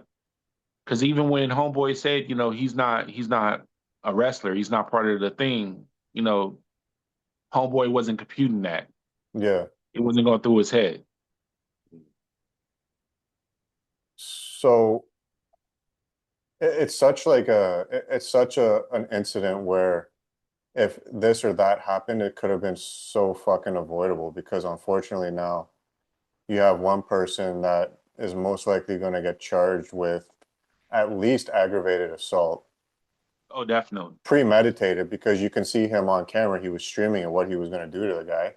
Yeah, it's Hmm. all right there. You have a guy whose face is just like fucking done, and who knows what injuries he's got. I heard he woke up. Um, I like the way you said that. I heard he woke up. I heard yeah. he woke up. Like I'm unsure. I heard he woke up. You think the organization should have just at that point been like, knowing this guy, his background and his temperament, because it's very well known that Rampage's son has a temper. I mean, Mhm. look who he comes from. Like, Right, seriously. just like Rampage. Exactly. Do you think that they should have just never even put him in that position to uh, act that way, we'll call it? They definitely shouldn't have put him in that situation. I mean, the thing is why was he even there? Exactly. Why are you even there? I mean, you're hanging out with a bunch of wrestlers. A lot of the wrestling stuff is choreographed and it's not real battle like your dad's shit. Your dad's shit is get in there, whip that motherfucker's ass, and get that win so you can get that money. Wrestling is we choreographing, okay, you're gonna take a down in the third round and call it a day. But this dude, it's like, why are you even hanging around wrestlers? you know they're not really fighting the way that your dad fights. I think from what I was not reading, listening to is the guy in the cowboy hat was actually one of his friends, and he So brought it's him to the his show. fault. So it's his And friend's fault. essentially, and I'm also hearing that that dude had issues with the other dude, so he kind of like Set it up. incited him to be in a position to do that. It's a sad situation. I feel bad for Rampage having to go through all this shit. It's your kid. On top of that, it's a hit to your. Uh, don't feel bad for Rampage because Rampage is still making money. Yeah, he's still making money. Yeah, The don't other don't feel bad wrestling- for Rampage because Rampage's son is over the age of 18. Yeah, true. You ever watch Rampage's podcast? No, You check it out. It's fucking hilarious, man. It's there, called there there's so many podcasts I can't keep up with them. You know what I do is in the morning, sometimes I have like an hour and a half, 2 hour drive to work. So I just throw on a podcast. I listen to it on the way to work. Okay. And the Jacks, I think it's called Jackson. So they have like their own like jewelry brand as well. So it's like Mhm. Rampage, another guy, and they usually have like MMA fighters on there. Okay. It's a pretty good podcast. Rampage is he's a character, man, that's for sure. Hey, I remember when he was on what was it, The Ultimate Fighter? Hmm. Yeah. And he was one of the coaches and he had a temperament because one of his fighters lost. He fucked up the door. You know, Oh, he broke was every great. door in that building. He broke every single fucking door in that building. So if that's the temperament he has, imagine what his son has. Come on now. Yeah. Especially that too. Like you're somebody's son living not so much to say living in the shadow, but living in the expectations of this larger than life person, right? Right. You know, back in Rampage's day, he was fucking one of the best to do it. Yeah. He was. You look Rampage at was no joke. you look at that power bomb in fucking Pride, holy fuck. Like that's a highlight reel to like we'll be dead and gone and that's still gonna be played in the highlights. Hey, I thought about it myself. I was like, man, because I'm 276 pounds. That would be somebody I would have to fight Mhm. if I was an MMA fighter. One hit and I think I'll be down. You know, this would be like I'm done. Okay, you know, you hit me, I'm done. I don't want to keep going. For real, for real. Rampage was such a powerhouse, boy. They used him for the remake of the A-Team. Come on now, Yeah, he yeah. was Mr. T. Yeah. Speaking of Mr. T, where's Mr. T at these days? Probably on Dead. some island. He can't be dead. somewhere. Nah, not he dead, ain't right? dead. I'm just saying he dead. You know, he ain't dead, but he dead to me. He's got to be up there in age. He live in his 80s and something on the Cayman Islands or something. You know, with all that fake jewelry that he had on. Oh, Mr. T was awesome back in the day, man. Mr. He T was. sick with all his gold. Man. I still Hey. remember what was it? I had we were talking about on episode what did we just put up? Episode 7? That's coming on. No, the one that's already out from the backyard. Yeah. So we're talking about Atari, I think it was. And I remember I had this Atari. yeah. I remember I had this Atari video game system Mhm. and I had a Rocky game on it, man. And Mr. T was always that character I couldn't get past. Every time Man. you would make it to the levels, you go through like Apollo Creed, and then you got Mr. T, and then I think after that was Drago. I could never get So it was past the Mr. Rocky T. game. Yeah. Okay. I wasn't too much for Atari. You know that one stick and one button. Yeah. This I was wasn't for Sega me. Genesis. No, Sega no, but Genesis it was the Atari after the stick, so it had controllers. Okay. kid. I don't know that one then. Yeah, maybe it was the first version of Sega. I had Sega Genesis growing up. That was. I don't remember. Right. I had Atari. I had Atari. I had Nintendo. I had Sega. I had Sega Genesis. I've Nice. had every game up until now, up until PlayStation 5. I just will not break the bank for that. PlayStation 5 is ridiculous, boy. Like, I would not break the bank. I have no games now because, I left my previous situation. So my kids at that house, they got all my shit. But I had every system. So I was big on Nintendo as far as Punch Out. Okay, If you yeah, want to yeah, talk yeah. about boxing games. You know what game was actually pretty good? Remember Fight Night? Fight Night? Oh yeah, Yeah, for PlayStation yeah, and Xbox. yeah. Fight Night. Yeah. I still So have that on the new Xbox. I downloaded it. I saw And like just the way you would roll with the punches with the joysticks, like it was yeah. so realistic. what's that one game with They had that slit. Mm-hmm. They would split, throw that counter punch. Yeah, yeah. That game was good. Death Oh Jam? yeah. Death I Jam miss I was my miss being a favorite.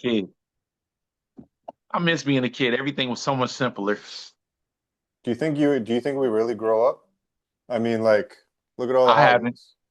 Wheels. You think we really grow up? I haven't. Nah, Uh, And telling by all them damn Hot Wheels, I know you guys haven't. nah. yeah, But you still need to keep some of that, like you can't lose all of it. Hey, I think you guys posted something, and I asked you guys how many was back there, and you was like it was a lot. Yeah, I My counted son, it. It was like 300 and something. yeah, my son has like 100, I maybe. remember you saying that, yeah. Yeah, my 21-year-old, he has about 100, just lined up exactly like that in his bedroom.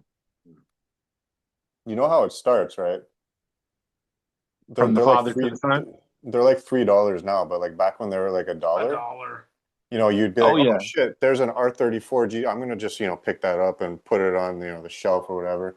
Next thing you know, you see this one. Oh, I'm gonna pick that up. Next thing you know, you got this. oh yeah, And oh I've yeah. given I a bunch definitely away remember too. when they were only a dollar.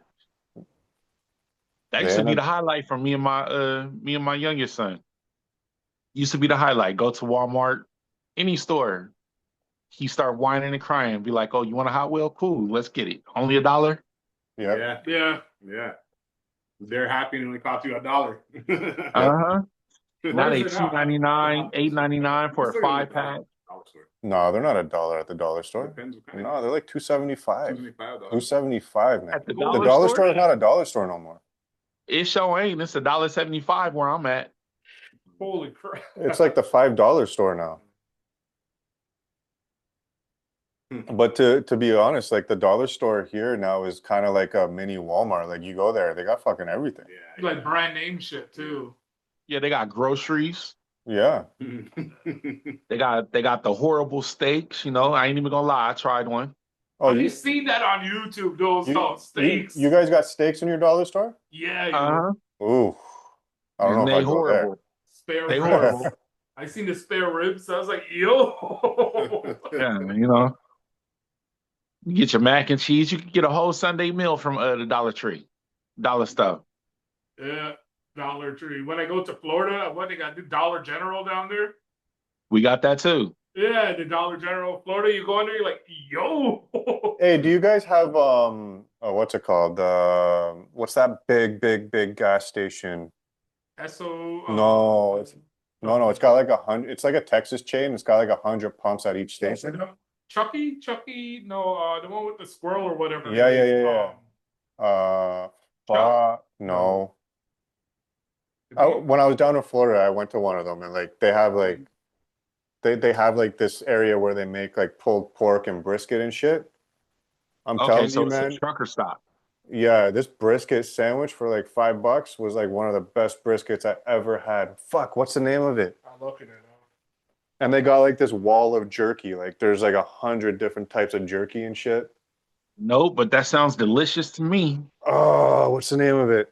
It's not. Fuck me.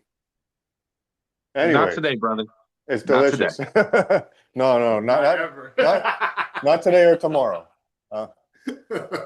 Fuck. It does have a squirrel as the logo. No, we don't have that. We have a Dino something for our truck stop gas stations that are pretty big. But they have like a truck stop side and then they have like the regular side. And the regular side, literally, there's 100 pumps. It's No, we don't have that. massive. And they have really good food and snacks and stuff like that. Loves. Hey, most of the trucker stops do have them. Have really good food, diners and stuff. You know what? That's what I miss here. So back in the day, we used to have like you drive down Bucky's. Bucky's, that's it. Bucky's. Bucky's. Lucky's? It's called Bucky's, yeah. You gotta look that place up if you don't know. So I know it's a Texas chain. I know they're in Florida. I don't know what other states they're in, but it's yeah, man. If you're ever that way, you got to check out Bucky's, man. It's delicious. Okay. I remember back in the day, we used to have like all these different like so here now when you drive along the highway, we have a chain called En Route. So essentially you get like a Tim Hortons, Wendy's, whatever that's there. But like back in the day, they used to have like family-owned restaurants and shit like that where you get like home-cooked meals. Fucking miss those days, man. Those truck stop food. Yeah. Hey, truck stop food is, I'm not gonna lie, it's the best. Everywhere in the United States, as far as I know, truck stop food, it's like they put the best effort into cooking what they gonna cook for the truckers. We are so far off from what the animal actually is. It's a What? beaver. It's a beaver. It's a Oh, beaver. I thought it was a squirrel. That's a squirrel too. I guess Bucky's. Sense Yeah. the teeth in the front. Yeah. Hey, yeah. it's part of the same family. Yeah. It's a rodent. Like I drive a lot up to Florida all the time, and like that's the one thing I miss on the drive to Florida is like all the mom and pop places just shutting down on the interstates, so you just get in like Starbucks and You guys have In-N-Out, right? Oh, definitely. So is that just like mainly a Cali thing, In-N-Out? In-N-Out burger. Yeah. It seems like it. I've always wanted to try it. I've never tried it. right. That's the They're question. they're actually the cheapest fast food joint that we have with actually good quality. Oh, okay. Okay. Their French fries are not frozen. They're actually real potatoes. Mm. Their burger patties are not previously frozen for hella long. They're real patties. People are back there actually making them, squishing them down, and they're cheap. You know, out here in California where I stay, in my actual area, you could get one of their burgers for only $3. What? Yeah, Damn. and their fries are only $1.50. You know what I had for the first time when I was down in Florida was Sonic. Oh, Sonic. Sonic Burger used to be really, really, really good. Yeah. They started changing up. They don't come out on the roller skates anymore. They All used to their do that food. though? Oh yeah, Oh wow. yeah. They used to come out on the roller skates and bring you your tray to the window and put the tray on the window sill and everything, and then go back to doing what they were doing. That's how it used to be. You drive up to the intercom, place your order. They come out, place the Yeah, tray on the window. you know what they have is it was pretty cool. Like you drive up to your parking spot and each parking spot has the intercom with the menu and you order your own shit and they bring it out to your car. Just no Yeah, roller skates. yeah. They still have that, but they used to come out on the roller skates. They stopped that Mm. about maybe 2 years ago. Okay. I guess people, they wasn't very good on the roller skates. They might have lied on their resume. Could you imagine that? Your car is all nice and whacked. And next thing you know. Can you imagine this guy getting a job at Sonic and he's got a roller skate? Hey, you I come out, and all of a sudden the milkshake's all over your window in your car. If I see you shit, I go, oh my bad, cuz. The food wasn't bad though. I mean, in comparison to like the fast food up here, like the fast food up here is pretty shit. Yeah, it is like the worst. We get, McDonald's, Wendy's. Do you guys have Wendy's? Yes. KFC. They pretty much have everything. We don't really Yeah, have. Popeyes is trash. Popeyes out there is trash. Okay, so there's a reason the Popeyes is trash here now. It was really like, yo, their gravy was like a chicken soup almost. Fucking chunks of Okay. chicken in the gravy and stuff. The gravy was awesome. The problem is with Popeyes up here is a certain people took over Popeyes. Oh yeah. Franchises. And now it's no longer Southern style. It's more of that person style.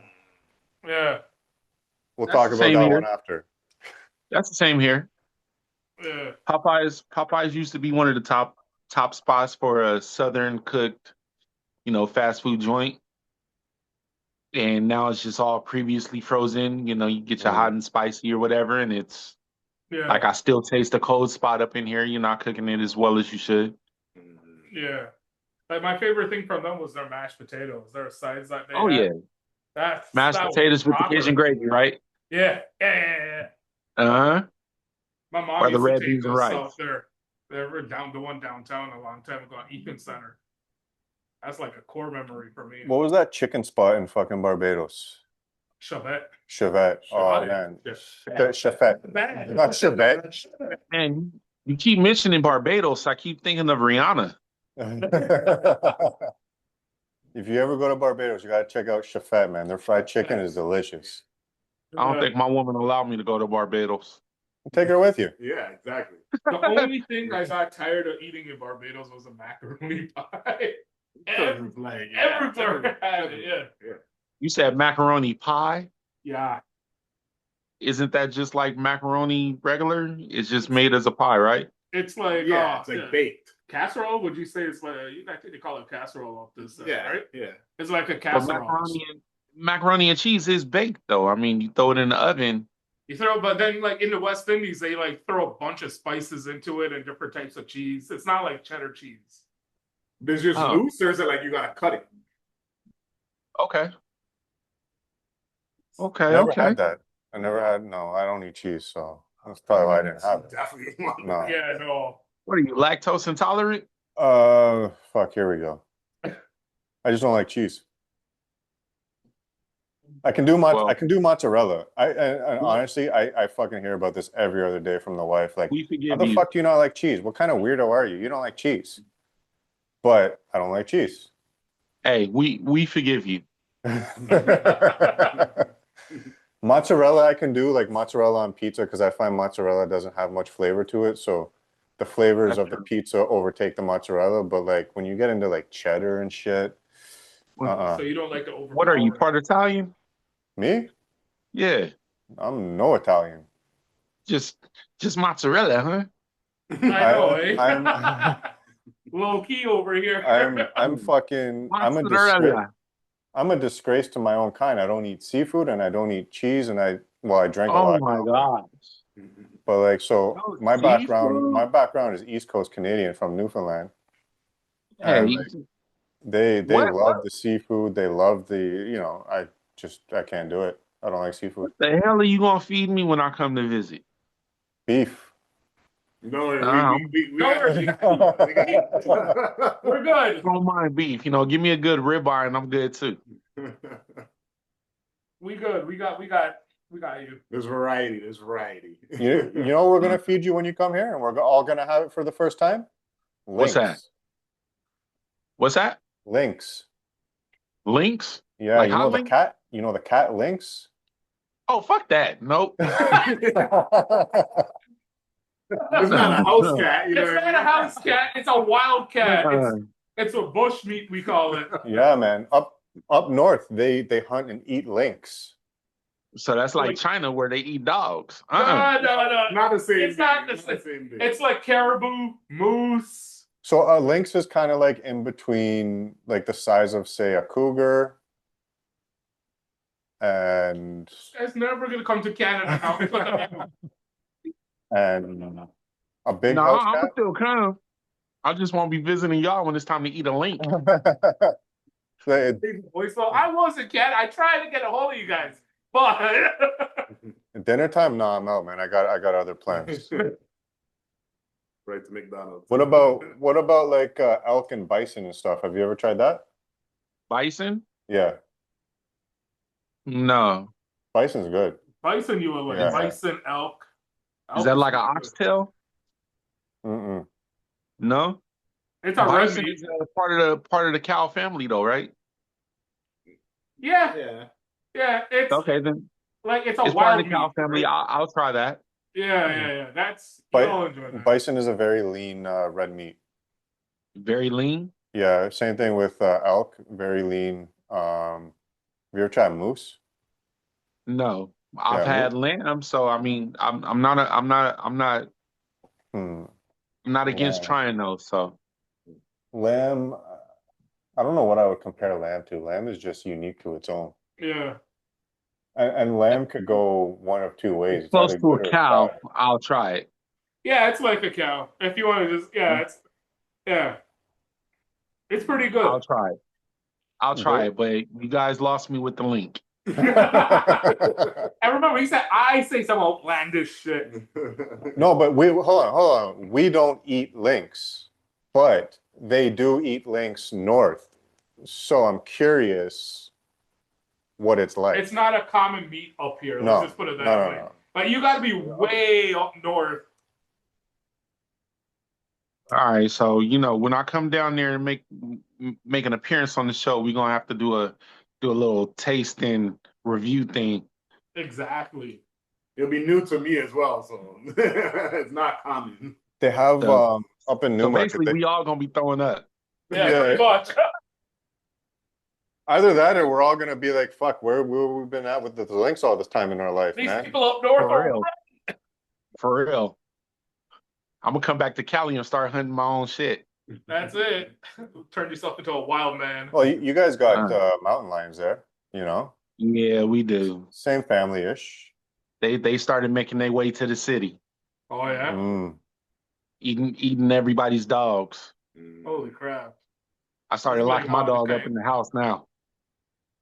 Is it coyotes we have a problem with up here? We have coyotes. Well, there have been wolves spotted down here. Bears. They eat bear here too. Have you ever tried bear? Hell no. Yo, he don't go for us. Shane. Yeah. All right.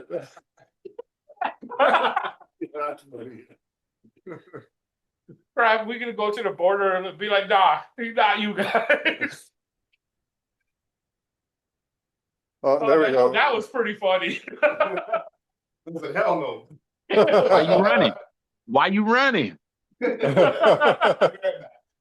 We thought the bear was the limit there. You cut out. That's it. I'm done. I'm not dealing with these guys. Nah, I tried.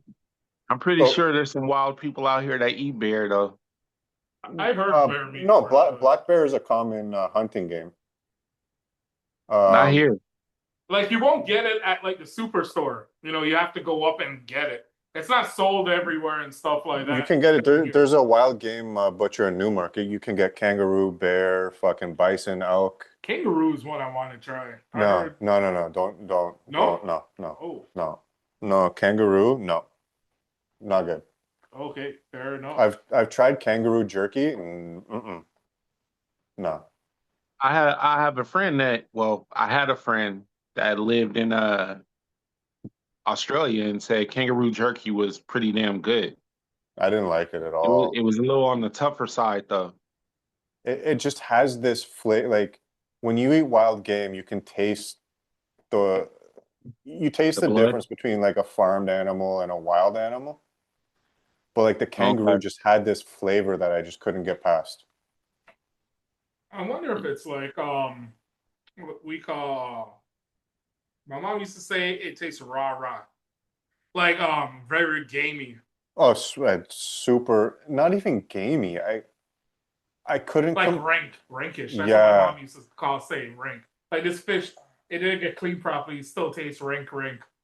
I don't think there's anything I could compare kangaroo to because like you could compare like a bison or an elk to like cow. You know, you can say it's like cow, a bit gamier, whatever the case is, but like kangaroo, I've never tried kangaroo as like a steak or something, but the jerky, nah, I'm good. Not the business, huh? No, no, Okay, no, no. duly noted. But it's apparently a common thing. Apparently, the kangaroo population in Australia is like way overpopulated in comparison to the people, so they hunt kangaroo a lot. Yeah, they're supposedly all over the place in Australia. Oh, they're fucking everywhere. And same thing with the wallabies, which are like the baby kangaroos. So Mhm. They're not like baby kangaroos, but they're like a smaller kangaroo. They're fucking Right, they're everywhere. just a miniature version. Yeah, yeah, yeah. So the AI says kangaroo meat is similar to venison. Yeah, I don't like deer. Yeah. No, have you tried deer? No. Yeah, no, I don't like the flavor of deer. Yeah, I don't deer. I'm not a big fan of No. deer either. It tastes very gamey. Yeah. But no matter how much salt and water and lemon juice you put to it, it's still gonna taste the way it does. I agree. I get the feeling I agree. Like up here when so like when my family they get a moose, what they do like so like if you get a moose like you're getting a fucking ton of meat. You probably get like 600 pounds of meat. And so what they do is they pickle it in a bottle to preserve it. No, no, I know you're making that face, but You it's said Trust pickle me, it. we it's too. it's good. We too are. It's the only way to preserve all that meat, man. Yeah, mooses are huge, right? So Oh, Sorry, you gotta- said pickle it. it's not like yeah, I know. It's the term, but probably not the term. But you can bottle it with like vegetables and stuff like that. So you just put it into the pan, you fry it up, and you have like a moose stew. I heard of that. Okay. before, actually. It's good. It's not bad. I like it. I ate it growing up, so Yeah. Mhm. I like it. Moose once or twice Okay. growing up. It was pretty good. Yeah, yeah. Yeah. A moose steak. What about rabbit? Have you tried rabbit? No. Rabbit's good. That's a common Italian thing. Rabbit. Not in this Italian. Rabbit's good. My grandmother used to eat the brains of the rabbit. Oh, hell no. Wow. Oh, there's another cut right there. Another. We're going to pin that to the top and leave it there. No, but if you had a rabbit soup and we didn't tell you it was rabbit, I guarantee you would eat it and you would enjoy it. Probably, but then you have to suffer the repercussions of after you told me what I ate, me being pissed off. Well, no. We tell you what you ate when you're back there on screen. Yeah. It's like in South America they eat guinea pig. Yeah. So it's not like the little guinea pig. They have like these big guinea pigs, and they actually you see them roasting them. It's like this it's this massive, and they eat. So I didn't know that they eat they actually ate beaver tail here too. Have you seen like photos of beaver tail cooked? I heard it's like really rank. No, I'm not. I'm good. Want to try that? That's- No.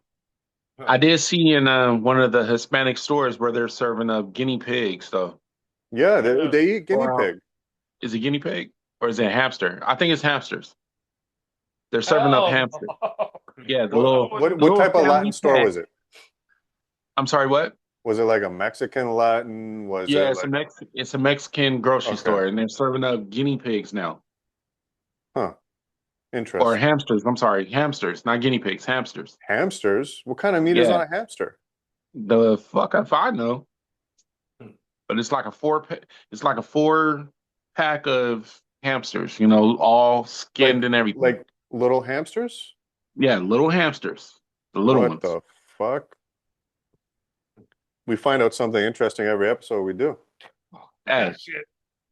No, I will find that and send that to you. no. I just looked up photos. Yeah. There's an edit for this podcast right there. Those hamsters being cooked right there. They look like little babies being cooked. Yeah. No, Yeah. that's I no. guess they figure, since we can eat chicken and we eat little Cornish hens, which are baby chickens, Yeah, Yeah. we can eat those too. So I mean, like, if you're in a poor country and you gotta eat, you gotta you eat. gotta eat, right? yeah, if I'm on 21 days alone, You know, you gotta do what you gotta do. if I'm on 21 days alone, I'm gonna eat every fucking thing I can to stay alive. But goddamn, I'm in civilization. Even that link. Yeah. So you're saying you would eat a lynx if you had to? If I had to, yeah, of course. I'm gonna hunt that motherfucker and gut it like a pig. For real. I didn't know about that until a couple of years ago. I seen somebody on like one of these gun pages. They had a photo with them holding a lynx, and I just read the comments, and they were talking about how they eat lynx and stuff. I was like, I don't know if I could do it, but I probably would try it. Curiosity would get the better of me for sure. Yeah, Yeah, that's a human flaw there, the curiosity. Yep. So they say curiosity killed the cat, but right? I don't know. But again, That's it. That's That's what it's exactly what from. it is. That's why that lynx is dead. The curiosity killed it. but I couldn't eat snake. Oh, There's I could. nothing about snake appealing to me. I did. Was it good? I could. It was So hold on. You'll eat a snake, but not a lynx? Yeah, I'll eat a snake. yeah. You cook it up enough. I'll eat It's a like snake. You cook it It, up it's enough. a It tastes like chicken, honestly. it's a different kind of meat to a snake. Yeah. Huh. I had like piranha and stuff like So that. where do you draw your lines? Is it just because it looks like a cat, or Basically, okay? You know? So are you a cat lover? hell no, Okay. So then why wouldn't you eat it? because I ain't never heard or seen anybody really do it. The only reason why I've had snake before is because of family members that has served it to me. Yeah. My first time, I didn't even know it was a snake until afterwards. They're like, that's a snake. I was like, huh. Exactly. Exactly. The same thing with me. I had alligator and didn't even know it. I was like, oh, this thing tastes like fish. Yeah, me too. I like it. I had alligator, snake, piranha. Yeah. They Uh, they waited a few days to tell me, and then it was like, well, fuck. yeah, exactly. You're like, it didn't really taste all that bad, though. Yeah, it's like, man, I could have threw a little more Obey seasoning on there or something, but So you see, with the links, we'll do that to you. We'll wait a couple of days, you mellow out. y'all gonna wait until I come all the way back to Cali. Of course. Because it's a long journey to come back and be upset in person. I used to wanna take my motorcycle and ride through Canada until I realized you guys had certain motorcycle laws that didn't allow my bike. Which Do which laws were that? I'm not even sure, but I had a bunch of extra stuff on my bike at the time when I used to ride, I and they never knew was that. not. It was against the law at that time. What type This of was bike back. did you have? It was back in '99. I had a ZX14. Ooh, It those was are a sports bike, a Kawasaki Yeah. ZX14. Yeah, those are nice. And yeah, at that time I had Nas on my bike. I had a turbo on my bike. Oh, okay, yeah. I had a bunch of stuff that apparently was good here, but was not permitted there. You can have nitrous in your cars up here. At that Yeah, time, I don't think it was permitted. This was back in '99. Huh. The whole thing with nitrous up here is that 98. you can have it, but you can't have the hose connected to the bottle during transportation or something like that. Yeah, all my shit was connected. Yeah, well, yeah. Of course, why not? Well, it's only illegal if you get caught, right? Just when you True. get to the border, you unhook it. Yeah, well, I didn't think about that part, so That's actually something that when you cross to the United States and come back, you get harassed more coming back into your own country than going to the United States. Hmm. Like they grill you hard coming back. Right. Coming from Florida. Well, I always get that problem. Especially when we I seen cross with Colombian over there. Oh, that's Oh probably fuck it yeah. right there. I The seen an Colombians and Instagram post Ecuador. where a kid was playing at the borderline and he got stuck on Canada's side. Really? Yeah, he was playing in the little gate that you walk through. Turnstile. It has the bars where you can't keep going through. Oh, yeah, I remember that. Yeah, He yeah, got stuck on Canada's side and his parents are over there pissed off.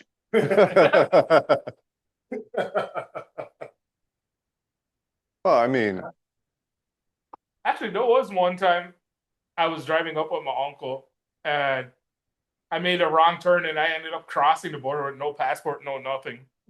And then they told us to make a U-turn and then come back in. And then they questioned us, what were we doing up here? but once you get to that point, you're in the United States, so how could they just tell you to make a U-turn? It wasn't when you went past the bridge. Was this It was that was it pre 9/11? No, it was actually right after 9/11, and my Mm. uncle's last name was Ali. Yeah, they set you up. They Yeah, set you up. yeah. Yeah, they definitely didn't want no alleys in the country after that. Yeah. I was like, shit. Yeah, because as far as I know, like once you cross that point and you get to that inspection, like that's it. Like you're there. There's no turning back. Yeah, we went all the way across the bridge, Peace Bridge. And then I explained to him, like, hey, this is what it is. I missed my last exit. Right? It was my first time driving. It's like, this is my first time driving around there. And they like gave me a lecture. And then they said, all right, you're going to make the U-turn here. You're going to go back. They called the other people and they told us which kiosk to go to. And they just looked around inside the vehicle and then that was it. I don't think anybody's honest at the border. No, not really. Nah. I was like, shit. Shit. And then I realized I didn't have a wallet on me and I was driving, so I had no license on me or anything. And you looking the way you do after 9/11? That was this beer came way after that. That Really? was Yeah, I still wouldn't to be trust fair, you. that was like 6 years, 7 It's years. like fucking 9/11 2.0 you crossing that. I still wouldn't have trusted you. I never actually I get more problems if I don't have a beard. Really? Yeah. The last 2 times I crossed with no beard, that's when I got pulled over and checked.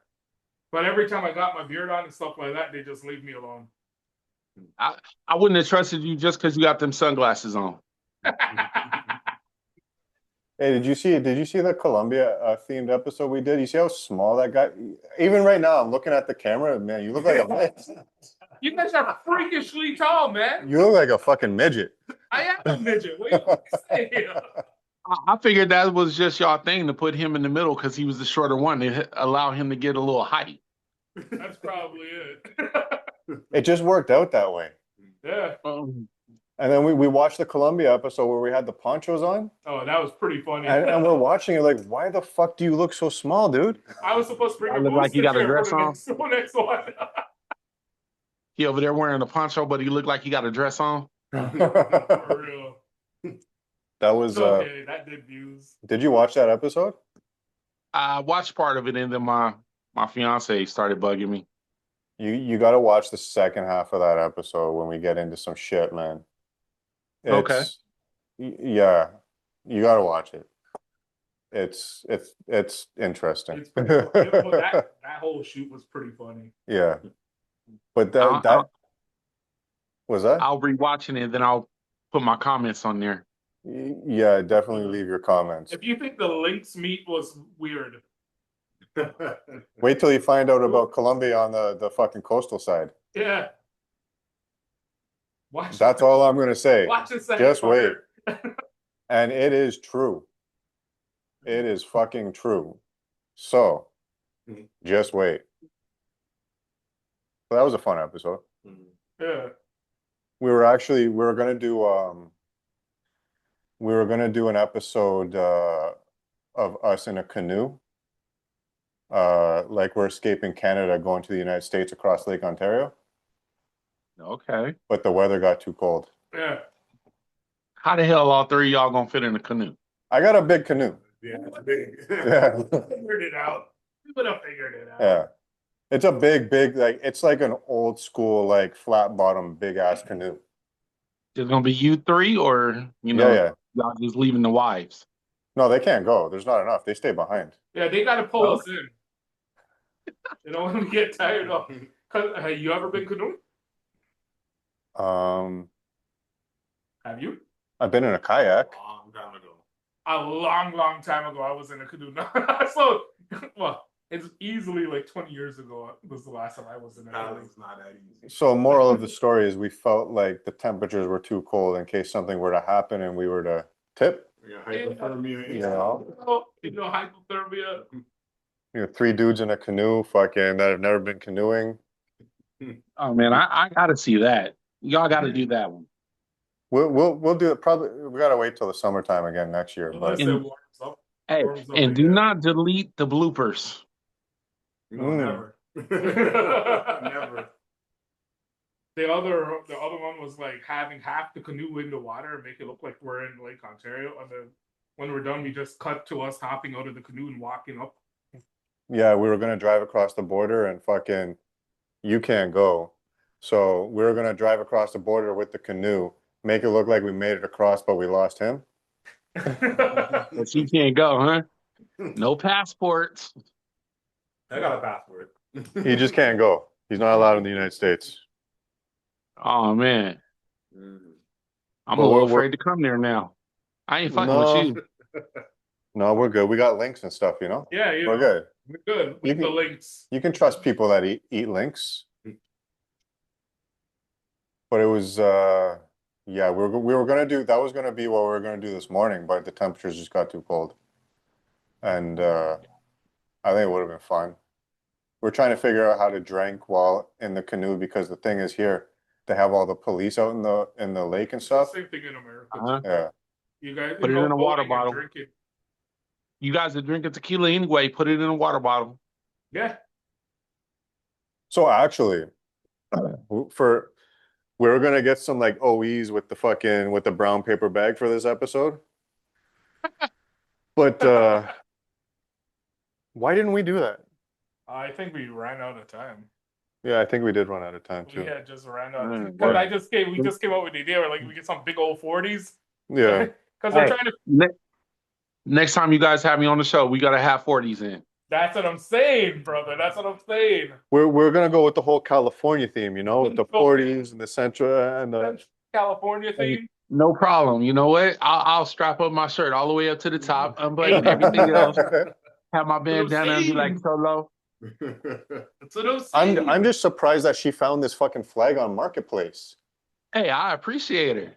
We were California- literally Cali Love is in Toronto. you know, That's it. like 2 hours before she's on market. Oh, I found this California flag, $5. I'm like, shit, I'm gonna go get it. I'm like, all right, Hey, cool. SK81, I appreciate you. There you go. And if like I've just been so busy, if I would have planned it a bit more ahead of time, I would have had like some Raiders hats and stuff like that, and you know, Yeah, I mean, they're still Raider fans here a little bit, you know, but they in Vegas now. They in Yeah, they're not in Las Cali. Vegas, Nevada. So it's all about the 49ers damn near here now. You and you guys, 49ers. I gotta say, your team was looking pretty good. 40. I'm honestly, I'm not a big football fan. I got a lot of family in Florida that used to live in California. That's all they eat, live, poop, 49ers all day, every see, day. poop, he's white. They eat, live, poop. That's what they say. We eat, live, and poop 49ers. And we live in Hey, That's all you got to do at the border is just fucking use it's your not just okey white dokey. folks, you know. Hispanics down here, they big time 49er fans. Yeah. They eat, live, poop, shit, talk, all that. Yeah. 49er. I'm a They Patriots literally want to fan. have a gang fight over 49ers. Was the when you lived in Chicago, was there a huge Mexican population there? Honestly, I'll be 100% honest. I've never seen another nationality other than Italian and Black in Chicago. So in My my time, grandparents used to get Chinese food, and I never even seen a Chinaman. in my time there, I noticed like if you go to more of the south side, like up around like Garfield, south side, it's all black. But then when you get kind of more up to the northern side, I think it is, it's like The pure suburban Mexican. area. Yeah, Yeah, the suburban area. pure Mexican. Like, and like apparently it's like cartel heavy. I think that's Yes. in recent Yeah, times. yeah, yeah. And to be honest, um, if I were to say which area I felt more comfortable, would probably be the south side. South side, there's no discrimination, you know, No, but you do see just mainly black folks yeah, in South side. My Italian side, I hate to say this, they were into illegal shit. They were just a family HUD for the illegal shit they would do. yeah, And me being half black, half Italian, I ended up falling into their illegal shit. They started finding ways to use me to help them progress their stuff, I was 10 years old when I got hit in the head with a bat, and the bag that my uncle told me to take to a certain person was doing something. mm, I had no idea what was in that bag. I was told not to open that bag. And that bag had illegal substance in it. So, South Side is mainly black folks, and you go to the north or you go to the east of Chicago, it's mainly Caucasian, Chinamans, or Hispanic, mm-hmm. more towards that area. Yeah, yeah. And I noticed up in that area when you're in like that Mexican heavy area and they watch you, man. They got their fucking eyes on you while you're there. Like you walk into like a restaurant or you're walking on the street, you just feel the eyeballs on you. Yes, definitely. And they look Definitely. at you like, why are you in my area? That's why Chicago now has damn near the best surveillance. It's almost like France. Yeah. They have a camera on each corner viewing everything damn near. Like not getting too much into it, but we had my wife's brother was in the hospital down there, right beside Garfield. And like fucking area is fucking some kid got shot in the head while we were in the hospital that day. And my first 10 minutes in Chicago, literally pulled off the highway, we got onto the road. I'm sitting there at the fucking stoplight, and there's a car driving directly at me, and there's two cruisers behind it, and then the car makes a quick fucking turn, goes around me, and the cruisers are like storming through the intersection. I'm like, all right, just got into Chicago and I got my first police chase. I'm like, awesome. Let's see what the city's gonna bring. Chicago used to be number one for murder capital. Hmm. No, But I Chicago, think that's why. I think that's why my mom was like, we can't stay here no more. yeah, yeah, Chicago's a deadly fucking city. Not gonna get too much into it into this because I don't want to air out certain things, but like, yeah, I can personally attest to that. It's not it's not for the weak, that's for sure. Definitely not. But fucking culture there is amazing.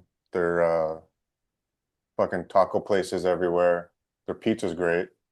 Do you ever Hey, pizza's fucking awesome. did you ever have what's it called? Giordano's or something like that? It's they're famous for their stuffed pizza, so they make their pizza, their deep dish pizza. They put all the fucking the dough and then they fill up the pizza and then they put more dough and put more pizza on top. We have one called Zachary's. Okay. So Zachary's Pizza, originally the original pizza like that was made from Gino's East Pizza, Okay. and where they do is they make the original dough on the bottom, Yeah, yeah. fill it up with all your meats and everything, your tomato, your meat, your basil, whatever you want in it. Then they put another dough. Then they put more tomato sauce and they put more pepperoni and stuff on top. And it's the stuffed crust pizza. It's about, so thick Mm. and it's fucking awesome. Yo, one slice of this pizza, you're good. You're not eating Yeah, more than a slice. that's all you need. Yeah. You get a large pizza. When I remember they delivered this pizza to us at our sister's place, and they passed me the box of pizza, and I swear it was like 10 pounds. That's a lot of food. It's a, The pizza and is very filling. oh yeah. You literally, all you need is just one slice. Unless you're greedy like me, then you're going to go for two. But that pizza is fucking awesome. So I was happy when Zachary's Pizza opened up out here in California because Okay. it gives me a little bit of home. Yeah. Yeah, the Chicago pizza is really fucking good. But yeah, the original stuffed pizza, it's not stuffed crust, but stuffed pizza was made from Gino's East Pizza. Okay. And any tourist that came to Chicago and went there was able to write their name on the wall and where they were from. That's proper. And for the cheese lovers, you want that stuffed pizza, man, because they don't skimp on that cheese, man. Not I at swear, all. no. For me, it's way too much cheese. The It's cheese like, pool was like awesome. but it's like, yeah. I haven't had New York pizza yet, but I would say Chicago pizza is like right at the top. New York is pretty good too, along with Yeah. their stands of hot dogs. Okay. I ain't gonna lie, their beef hot dogs on New York, just you simply just walking down the street and you see one of the stands and you get one of theirs. They fill you up. That's something They like put traveling through like Colombia is like the street food. Man, street food is just fucking amazing. You'll get better street food than going to a five-star restaurant. I agree. It's yeah. You guys gotta go to Colombia, man. Like seriously. The food is amazing. When this year or what? Probably January, February. I'm thinking about going to I don't know if you've seen that we I just did one post about a cigar festival in Fort Lauderdale. Okay. I'm thinking about flying down to that cigar festival for the weekend. Oh yeah. That's in January. You need to get your shit sorted. Um, Yeah, get and it then sorted. yeah. Putting that shit out there. If it's that easy, yeah. Nobody wants to see you on the 10 o'clock news saying they shipped you back. And after that, I think we're gonna go to Colombia. And then honestly, one place that's really like top priority for me is I gotta go to Cali, man. I've always wanted to go to Cali. I Come on need to down. make I need to make it out there, man. Hey, come on down. Yeah, I mean, Cali will welcome you with open arms. That's and the wife, she lived in LA for quite some time when she was younger. Okay. So she knows Cali, and it's like we need to go to Cali because I need to experience Cali.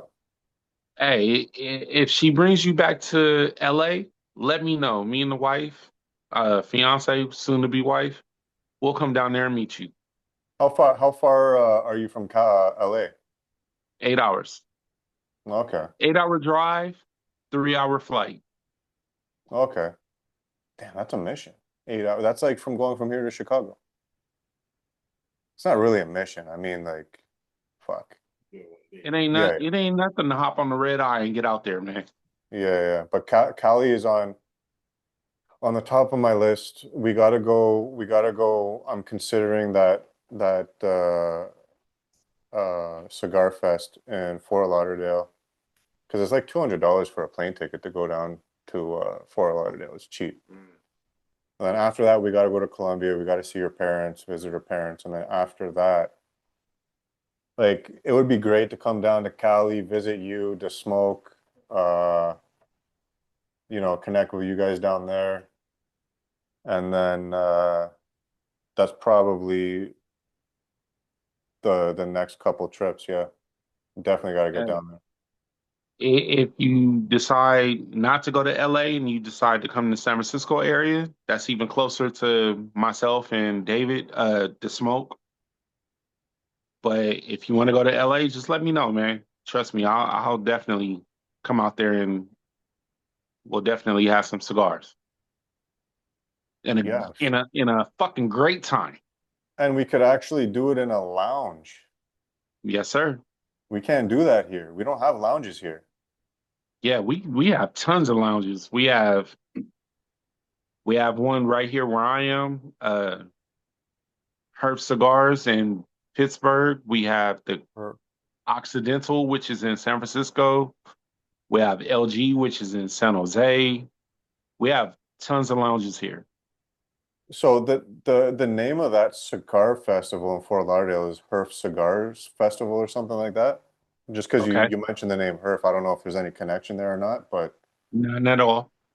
um, Perfing is basically what just people say, you know, is what you're doing when you're doing a cigar. okay, okay. So basically, we're just herfing right now. So what's this term? What's this term? What's the term? I always see the smoke fucking putting like the hashtag and shit. It's like a specific term. Fuck, what Where you is it? going, ponytail? Pista? Pista or something? PSSITA. Yeah, what's that term mean? Put some smoke in the air. Oh, okay, okay. So hashtag P put S smoke INTA, the air. Oh, okay, okay. It's basically what everybody's doing. It's what you guys are doing right now. Oh, Well, okay. what you're Now I get doing it. because I ain't seen them puff of cigars yet. Uh, for somebody that's been smoking for 10 years, he's very light with the smoke. Uh-huh. I could I'm tell. actually I'm surprised he finished the cigar in the first. I'm surprised he finished this cigar. Usually he makes it like three-quarters of the way through and then he just mangles it. Well, that's because I'm on the show. Um, He's a little yeah, more talkative this one too. yeah, he piped up a bit on this one. You still got half of your shit. Half? That's half. Mm. No, that's more than half. Me, I've turned into a chain smoker. You and me both, brother. I just I've found so much peace with cigar smoking that I just I guess you could say I'm addicted. Now, I wouldn't But say addicted. I just think you found peace, like you said. yeah, it's and when I'm like just chilling, whatever, I just feel like I need to have a cigar. Uh-huh. So like these cigars, Like these are it, only $5. Oh, okay. Yeah, just like your wife. yeah. I be seeing her posts. I don't be liking them, but I see your posts. Like I said, I'm in a new relationship. I don't know what I can do yet. Yeah. Before Things better be before this safe. relationship, I would have been liking everything. Yeah. It's one of those things that, it fucking it attracts eyes and it sells and Uh-huh. it is what it is, Yeah. and what can I say? Hey, that's why I had to hit you and was like, "Hey, is this your wife?" I don't want I don't want to be I don't want to be too intrusive or anything like that, you know? The amount of I want to shit make that sure the amount of comments that I've seen and stuff like that, like you could just gotta brush it off. Like it is what it is. Like goes with the territory, I guess. But like that's true. I've had to hide some comments because they're just too much. Mm-hmm. But again, you're putting certain things, and even though it's not like it's nothing major, but like, you put a woman in a photo smoking a cigar and like the internet will run Everybody wild. likes it. Yep. And it gives people a certain comfort to say certain things that they wouldn't normally say. Oh, yeah, Uh-huh. Yeah. I know. I agree. So it's one of those things you can't get offended or angry, and you just gotta, it's the internet. What can you do, right? True. I told my old lady I'm gonna put on the Bo Rat outfit and, you know, smoke a cigar and see what comments I get. Do it. Nah. I'll share the fuck out of that one. But yeah, it's, you know, it is what it is. That's fuck if me fucking putting on a certain outfit would sell, I would fucking do it. Yeah, I don't have that confidence quite yet. I was just bullshitting with her. There's certain levels I wouldn't cross, but like, you know, if people wanted to see my fucking feet, I would fucking take a photo of my foot, you know? Oh, fucking here's my fucking hairy ass toes, man. Enjoy. You know? Yeah, you know. Which Don't worry about that green shit coming out the corner of it. that's hey, some people love that shit. Exactly. You're surprised, probably. It's funny because what was it, episode 6 with Morgan and the dude? We got into a conversation. I don't know if it made it into the episode, but about foot fetish and shit like that. Uh-huh. And apparently it's a fucking huge ass fucking thing where like people pay more to see feet than fucking titties. That's true. That's true. My old lady told me she was gonna do a foot commercial type thing. And I was like, the fuck you are. Them toes are mine. But hey, if you look at some of the comments, you just see people go like, "Oh, toes, oh, toes, toes, toes." It's like, all right, we got something here. Yeah, you fucking weirdos. What about my toes? Yeah. You liking hers, but not mine. Shit, we damn near look the same. Mine's just bigger. I'll put a cigar between my toes. I'm good. Matter of fact, that's what I'm gonna do. I'm gonna put a cigar in between my tongue and put it up to my woman's face. I want to see that. I want to see that. We're gonna hold I'm you gonna to tell that. her. I'm gonna tell her. I'm gonna do it too. She gonna be mad as fuck, but I'm gonna do it. No, you know what she's gonna do? She's gonna say, "Well, if you could fucking show your toes, I'm gonna show my toes." I'm gonna be like, "Fucking you." Yeah, the internet's a wild place, man. It's uh it's an interesting world there. And it gives people a lot of confidence to say what they wouldn't normally say. And I guess it's the same concept as like negative comments. You gotta just fucking take it with a grain of salt and just move on. Never say it in your face. No, I agree. you know, I agree. Internet allows you to have a lot of freedom, though. Things that we wouldn't normally say to anybody face to face, we could say over the internet. well, you can fucking see that with a lot of fucking you look at a lot of certain posts and a lot of people are very comfortable with racism in posts. Too much.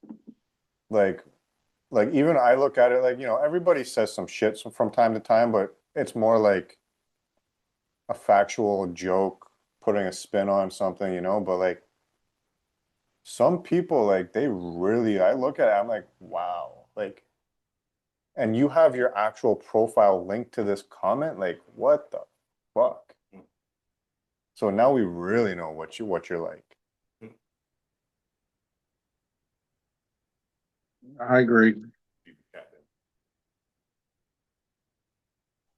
Said, oh, here, I don't know what that meant. What's that? Oh, I gotta feed the cats. Yeah, we're cat people here. We all got cats except this guy here. He's a nobody person. Perfect. I'm happy with that. He That was just one he, long ass bathroom break. Hell yeah. Need to stretch the legs. he's a Sailor Moon AI girlfriend type person. Damn Skippy. There we go. They're fed. Technology. There it is. It's just it's muted. Push the microphone button. Oh. So on that note, I think we'll wrap this one up. And yeah, it's been fucking awesome, man, having you on. And For sure. we're definitely gonna do this again. I look forward to it. Thank you As for you can having me. see, you got a sample of what it's about, and you know, you look at the flow of conversation. and it just went fucking left, right, up, down, fucking all over the fucking place, and that's what it's about, man. Hey, this motherfucker went straight 360. That's usually how it goes. Oh, hey, wait a minute. We didn't even get drunk on this one. Wait till we get drunk. It's really gonna fucking take a dive. Hey, let me know so I have a whole bottle ready. Perfect. So we're gonna schedule something again. We're gonna do this again, and you know what we'll do? We'll do some Escobars, and Definitely. we'll I don't know what we'll pair it with. We'll figure out what Escobar we're gonna do, and we're gonna get trashed. Yeah, that blue one goes perfect with coffee, but that red one I find is great with tequila. Since I see you guys are tequila drinkers. Hell yeah. I'm not. I No? No, this is the first time I've drank tequila since November. Okay. When I was in Mexico, I still think I drank way too much tequila when I was there. Typically, I'm a whiskey drinker. Um, Cheers to that. I like bourbon, but we can't get bourbon here anymore. I know bourbon. I miss bourbon so much. Political fucking hissy fits. Now they banned all the American alcohol. We can't get bourbon no more. What about if you come over here and get it and go back? You can't take it still? Last time I did that, the bottle didn't make it to the border. Well, damn. Contraband. You have to like hide that like you're hiding some other stuff. Yep. So even if I shipped it to you, you still wouldn't get it. Do not ship. No, don't ship anything. No. Uh, I'll tell you more about that through our chat. But yeah, it's tough to get stuff into Canada. Um, but we'll figure out an Escobar episode. What's your favorite Escobar? Um, the blue, which is the Connecticut, Yeah, the gold, which is the Maduro, yeah. and I've been holding on to this ultra black for the longest. The ultra black is good.